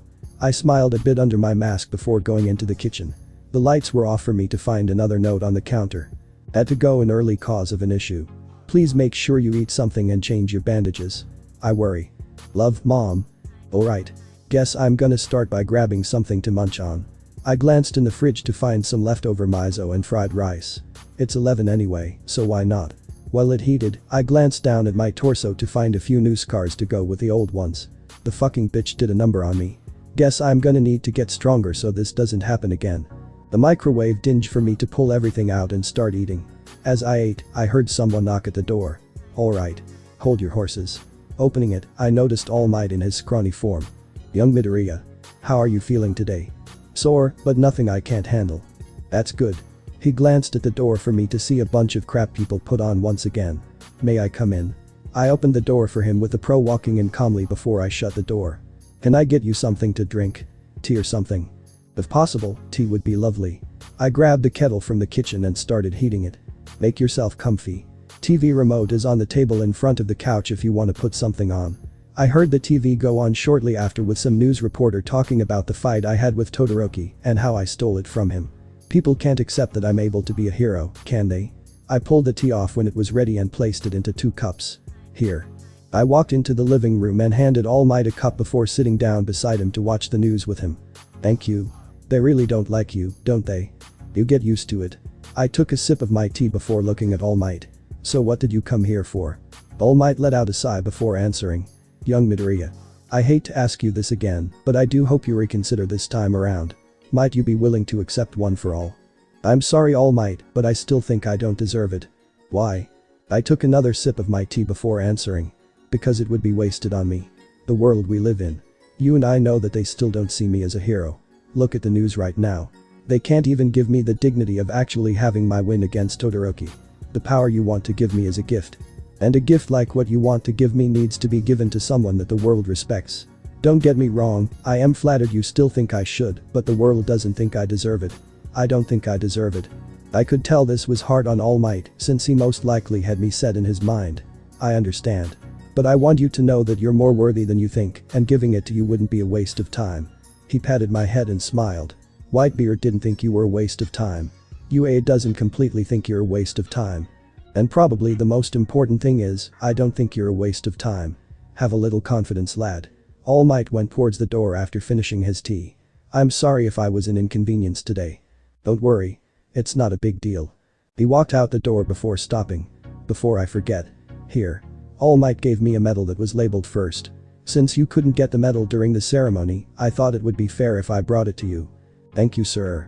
He gave me the medal around my neck before walking away. Try to take it easy today. Recovery girl might have healed you, but a lot of stamina was needed. Don't overwork yourself. I'll try not to. When he left, I looked at the door to see some of the graffiti people put on it. I should probably clean this off. Easier on mom if she doesn't have to come back to this. I went inside and started to get some cleaning stuff to get the garbage off. About half an hour into cleaning, I heard somebody come up beside me to have someone tap my shoulder. Hey Midoriya. Whatcha doing? I glanced over to see Uraraka and two people beside her. Cleaning slander off my door. Oh my. Such horrid words for such a young boy. Taking a closer look to the two behind Uraraka, I noticed they looked a lot like her. I guess a little introduction is in order. My name is Tausa and this is my husband Maruki. We're Chako's parents. The man came up to me looking down before I stood up and towered over him. You are a tall one, I'll give you that. Thank you, sir. From what I could tell, the graffiti on my door was not coming off for me to bring the bucket inside. Would you like to come in? They nodded for me to go right into the bathroom to dump out the bucket and look for some paint to go over the crap on the door. When I couldn't, I sent mom a text saying if she could before returning to the Urarakas. When I came back, Uraraka seemed to find a photo catalog of me somehow. Where'd you find that? On the table over there. She pointed to the table near most of our family photos to have me smack my face. Oh, you look so cute here, Midoriya. Uraraka showed a picture of me in the hospital as an infant with mom and Katakuri. Who's the man beside you and your mother? He reminds me of that Katakuri fellow. Mr. Uraraka spoke up for me to answer. That's because it is him. This seemed to surprise both a bit. Go ahead. If you've got something to say, might as well. Nobody else has a filter, so you shouldn't be bothered either. I hope he's at least a nice father. Villain or not. Mrs. Uraraka spoke up with her husband, continuing to look through the photos with Uraraka. Look. You don't have to be nice on my account. Honestly, I'd prefer you be straight with me instead of try and make up an excuse to be nice to me. It's not an excuse, kid. As far as me and my wife are concerned, you're actually a nice kid in our books. You saved Chako during the entrance exams. You fought for her protection and everyone else's during the USJ attack. You even tried to lift her spirits from what she said during the sports festival when she lost. As far as we're concerned, we have no reason to be mean to you. Wow. Just, wow. What's wrong? Nothing, Mrs. Uraraka. I'm just surprised is all. Hey Midoriya. Who's this little girl beside you in this picture? Uraraka showed an elementary school picture with Yaoi Rozu pushing me out of the picture while I still had bandages on from her little act. That's Yaoi Rozu. We grew up together. Unfortunately, she didn't see the logic you all have. Must be hard for people to see it or something. That's sad. Uraraka immediately stood up and gave the book to her father before walking over to me. Midoriya. Was Yamamomo the one who did this to you? She placed her hands on my face over my covering. Tell me the truth. What difference does it make? I'm your friend. Please just tell me the truth, okay? I remained calm while answering. Yes. But don't bother getting mad. It's done and I'm over it. Kid. Let me ask you this. Mr. Uraraka got up before patting my shoulder. How much trust do you have in Chako? Enough to give her the respect she deserves from me. Which is giving her my honesty. I've made peace with what happened to me. I'm not proud of it, but I won't deny it happened. The goal I have requires me to be strong, so I can't afford to be weak with spite. Midoriya. You don't need to be strong all the time. You're still a boy. Even though you look like a full-grown man. Mrs. Uraraka commented for it to Kinda not feel much better. Look. My daughter told me about how hard you fought in the USJ attack and how badly you want to stop the Charlotte family. But if you keep that ice-cold demeanor around people, it'll just hurt yourself. Let people on the outside in. I felt someone hug my side to see it was Uraraka. We won't hurt you, so please let yourself trust us. Maybe I have been a little too secluded to myself. Thank you. Uraraka. I patted her head for her to flash a smile at me. What are friends for? We continued to talk a bit with each other for a while, and I eventually found out this was more Uraraka's parents trying to find out about me. They found out about the arranged marriage bullshit too and wanted to just know I'm not some kind of asshole. I explained to them that I had no intentions of complying with the arranged marriage because I don't necessarily see something like marriage in my future yet, much less with Uraraka in particular. They understood and we used the rest of the time to get to know each other. Eventually though, they had to leave with it not being that much of a problem, since I had to make sure my bandages were changed and also do a little training of my own for the day, so I don't get soft. Uraraka's parents seemed nice. I talked to myself in the bathroom while thinking of the arranged marriage thing. That's not gonna happen. I kept my head down a bit before hearing mom come through the door. At the Aoi Rozu estate, third person Pav. How pathetic you were. To be beaten by someone that doesn't even hold hockey. Akenu was in the back of the Aoi Rozu estate, with his fists turned to magma facing off against Aoi Rozu, who seemed to be beaten rather brutally. If I just have a little more time to train with hockey, I'm sure I can. You won't waste my time any more than you already have. It was pointless leaving the Charlotte boy to you. The fleet admiral walked away clearly angry. Starting from now on, I'm going to take the rings of something you clearly can't handle and put an end to Katakuri's bloodline once and for all. As he walked away, Yaoi Rozu was enraged to the state she couldn't see. God damn it. She threw a metal staff she had on the ground before punching the dirt. Fucking Midoriya. I'll get you back for making a fool of me in the sports festival. Izuku Pav. The days after the sports festival were somewhat boring for me. While I had the days off, I primarily trained and began looking for ways to get stronger. This was kinda a bittersweet result since I couldn't physically do as much since my body wasn't at 100% yet. But what can you do? I walked into the locker area to change my shoes with the common look of every student glaring daggers and holding fear or hate in me. Of course nothing changes. Walking down the halls, I felt a tap on my arm to glance down and see Uraraka. Hey Midoriya. How were your days off? Alright. Trained a bit. Nothing special. Did you get enough rest? Enough where I'm not groggy. I do have to see Recovery Girl later today, just so she can finish healing me. Midoriya. I glanced down to see Uraraka puffing her cheeks trying to act angry. Don't overdo it. What are you, my mother? She'd say the same thing. She did say the same thing, that's the ironic part. I started to remember the image of mom trying to act viscous to me for training and opening up the injuries on my hands. She practically pulled my ear down to her level after that to give me a piece of her mind. We walked into the classroom for everyone to give me evil glares. The ones though that didn't as much was Iida and Todoroki. I just ignored them and went to my seat. Good morning class. Mr. Izawa walked in about 3 minutes after I sat down for us to greet him. It's nice to see you out of the bandages, sir. Asui spoke up for our teacher to give some notice to a scar under his eye. The old lady gave me a stronger patch up during the break than normal. Something tells me he slept for almost the entire 2 days. Anyway, today's Hero 101 class will be special. Everyone held their breath thinking it was some kind of test or something. You all need to think of hero names. Everyone began cheering before Izawa got them to shut it. These names are important for the draft that was done. Due to your actions in the sports festival, many pros already gave you some picks. He placed a bunch of numbers beside names for us to see before continuing. The numbers up here are of the offers people had and who they think should be able to join their agency in 2 or 3 years. Todoroki 4124. Bakugu 1087. Tokoyami 360. Aoi Rozu 342. Iida 301. Haminari 272. Airishima 68. Uraraka 21. 14. Midoriya 7. Hard to believe the villain got any. Hard to believe anyone voted for you after getting your ass beat so easily in the first round, 0. I was facing Todoroki. What's your excuse? I don't need one. The numbers right now are proof who's biased in this or just scared to get involved with me. Not that I care about having so many since that's less hassle for me. I started reading a few of my notes before the papers were passed out with those that got nothing having a list of 40 to choose from. These work studies will take place next week. Use the time following it to make a good choice on which offer you'd like to go with. Now that that's out of the way, you all will have a special instructor to help with names. The door opened to Midnight walking in rather seductively as normal. Hero names mean more than people think and could last a lifetime. So if you don't choose right, there'll be hell to pay. She passed around markers and dry erase boards. She also gave us some advice while picking names to have them possibly relate to our quirk or something original to us.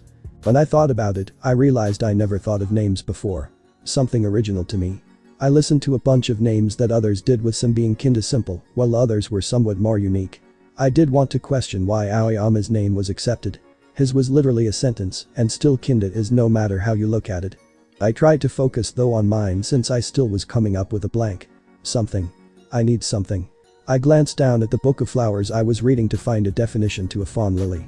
Friendship and protection. Ironic Katakuri's reference to this plant. In that moment, it hit me. I looked down the book to find a specific flower. Midoriya. Do you have a name yet? Midnight asked for me to stand up and place the name I had. What made you choose that name? Flowers hold several meanings. Some can mean unique things. Others mean strong traits in people. The flower this is referencing can mean grace, devotion, purity, silence, serenity and calmness. A flower that idolizes what a hero should be and what I strive to be in a way. So as such, I can't think of a better name I could be. The Charlotte Hero. Rebenda, Lavender. Out of the corner of my eye, I noticed both Uraraka and Todoroki smile with what looked like a smirk on Izawa's face as well. Guess I did something right. After school, at Chaco Pav. As we were let out, I started looking at the offers I had while sitting at the station, trying to think of what I could do with what agency. Let's see. What's going to be the best offer for me? Why hello there. I glanced up to see a woman with a blue and purple outfit on smiling at me. Hello. You must be Uraraka. Pops had told me such nice things about you. She seemed kinda nice before giving her hand out for me to shake. My name is Whitey Bay. I'm a member of the Whitebeards. Whitebeards? As in the crew Midori is part of. I came here to see just what was so special about you, my dear. So tell me, what is our father and our youngest brother at the moment so interested in you? Well, I don't know about Whitebeard specifically. I mean, I'm just trying to do the right things in Midoriya. I think it's more cause I'm one of the first few people to be nice to him without specific reasons. Whitey Bay stared at me for a second before looking as if she was amazed. You're that girl that stood up for little Izuku during the fight with Yaoyorozu. You truly are a brave one to stand up for someone else. It's nothing. Midori is the real amazing one. I'm surprised you didn't want to give my offer to someone else. Don't sell yourself short, honey. Being able to stand for what is truly right when others are clearly in the wrong is something admirable. Everyone in the stadium wanted to see little Izuku bleed, but you stood up and said no to what they desired. It would have been so easy just to sit back and let it happen or even join in, but you didn't. You allowed yourself to fight the tides. To me, I can't think of anything that would make you more respecting. She sat down beside me to continue talking. To be honest, I gave the suggestion to Yaoyorozu not getting the chance to see what happened during the sports festival being on a mission. I honestly thought she'd be a nice addition, but that thought was derailed the second I saw the footage. But when I did see it, I was happy to know you were part of our 3 picks. Oh. Thank you then. She smiled before getting up. Well. I must go. Enjoy the rest of your day. As she left, I looked at my offers again to see the Whitebeard agency. Maybe it would be good to keep them in mind. I circled the offer before seeing my train come. Of Todoroki, Shoto Pav. While heading back, I decided to give a look at my offers again at a cafe. Upon them, I noticed the Whitebeard agency. If I remember correctly, Midori is part of the Whitebeards. Maybe I should give them a thought. I started to hear snoring beside me to see some guy in a hat face down in food. He immediately woke up to look around and see he collected a crowd to make sure he was okay. Without warning, he immediately started eating again to anger everyone there. Don't just go back to eating after passing out like that. Hey. You're that Todoroki kid from the sports festival, right? Yeah. The man got up to his feet before bowing. Hello. My name is Porcas the Ace. If possible, I would like you to suggest the Whitebeards as your pick for your work study. Porcas the Ace. You're the Fire Fist, right? Sure am. 2nd Division Commander Fire Fist Ace at your service. He seemed excited to reply with something bothering me. Fire Fist. If possible, can you tell me about Midoriya? I looked over to see him fast asleep in his food again. He woke up again to continue eating and annoying everyone even more. Is this guy really the 2nd Division Commander? Midoriya is a good kid. What do you want to learn about him? I thought for a second before answering. Is it normal for him to treat others with respect the way he did? I know he wants to stop Katakuri and the Charlotte family, but I wanted to know why he wanted to help me. That's just how Izuku is. He'd help anyone if he could and not think twice about it. He started drinking a large iced tea before continuing. That boy. He truly is a 1 in a million child. Not everyone can stand through everything that he stood from. I think the reason he wanted to help you was because he saw himself in you. Himself. The Fire Fist placed his cup on the table, showing a bit of sadness on his face. This world is sick. People will put labels on you just because of what you are or what faction you are connected to. It's human nature to see the bad before the good. But in Izuku's case, nobody wants to see the good. Into the opposite of you and that busty little bitch he fought in the first round of the 3rd event. They refuse to see the bad in you too and only see the good. You see the double standard here? I think I do. It's because of this that Izuku doesn't want to see someone hurt and it being given a blind eye. He's dealt with the pain he had almost completely alone, so he probably wanted to prove to you that you don't have to be alone to manage this. Ace began paying for his food before heading out. I hope to see you again, Todoroki. When he was gone, I circled the Whitebeard agency before finishing my tea. The Whitebeards. I wonder what I can learn from them. But Izuku Pav. After classes let out, I was able to start my usual training with a bit of an addition to it. Today, I put on a crap load of dead weight to start getting my body back into its top shape. 51. 52. 53. Right now, I'm currently holding myself upside down on a bar while doing sit-ups. I gotta get stronger. That's the only way I can succeed. Hey. You're that Midoriya kid, right? I looked over to see a blue-haired girl with a blonde guy that reminded me of Tintin and some edgy-looking guy that I wanted to think was ready to cry. Why are you doing sit-ups upside down? Are you trying to get sick? What's with the mask too? Are you trying to look cool? Also, was what happened at the sports festival normal to you? Let the kid answer the questions, Najire. The emo guy spoke up for me to finish my reps and come off the bar and walk towards them. I think I want to go home now. The emo guy began crying for the girl to laugh. Montamaki. You need a heart of a lion, not one of a scared kitten. To be honest, I think scared kittens have more heart. I thought this while the blonde guy walked up to pat me on my back. You're a tall one, man. Are you sure you're not a third year or a teacher? Haha. I'm sorry, but who are you three? Oh right. We never introduced ourselves. The blue-haired girl began introducing everyone. I'm Nijire Hato, this guy over here that has a heart of a kitten is Tamaki Amajiki, and this blonde guy is Mirio Tagata. We're third years in UA that are more commonly known as the Big Three. Big Three? Where have I heard that before? I kept thinking before Mr. Azawa walked in. The Big Three are UA's top students. In short, they are the next pros of tomorrow. I took one glance at them to see the blonde smiling like a goofball, the girl trying to comfort the emo guy, and the later looking like he wanted to piss his pants. This is a joke, right? Believe me when I say that it isn't. Though they aren't the most outspoken, these three have shown the most skill from their results out on the field. Mirio Tagata here in my opinion is the next to achieve All Might's mantle. That includes the pros. The next to inherit All Might's mantle, huh? I couldn't tell from just looking, but something in me was saying he was more than he looked. So these three are the best in UA. Interesting. So I heard Ryukyu gave you an offer. Are you gonna accept it? Hato asked, somewhat curious. Probably. She was with the Whitebeards, so I can probably learn much from her. Not only that, but she's arguably the best offer I got out of all of mine. The three third years looked at me for a second. How many did you get? 7. Wait. But you won. Right. That's my life, Amajiki. Wow. I kinda don't have a joke for this. That's rough, man.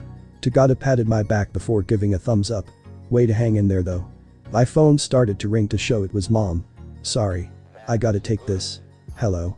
Hey Izuku. When you head home, can you pick up some soy sauce and ginger on your way back? I was planning to make something nice for dinner, but I ran out of them. Sure. No worries. Thank you. I'll see you when I get home. Okay.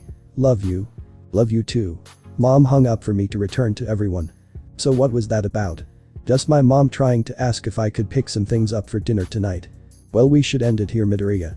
Make sure to get your options for your work study in within the next few days. Understood, sir. I turned to the Big Three next to bow to them. It was nice meeting you three. I walked out of the gym and began heading towards the changing room. Maybe I should focus mainly on Ryukyu's agency. It might be better for me than some of the other offers from low-grade pros. That's it, guys. Thanks for watching and supporting us. See you in the next part.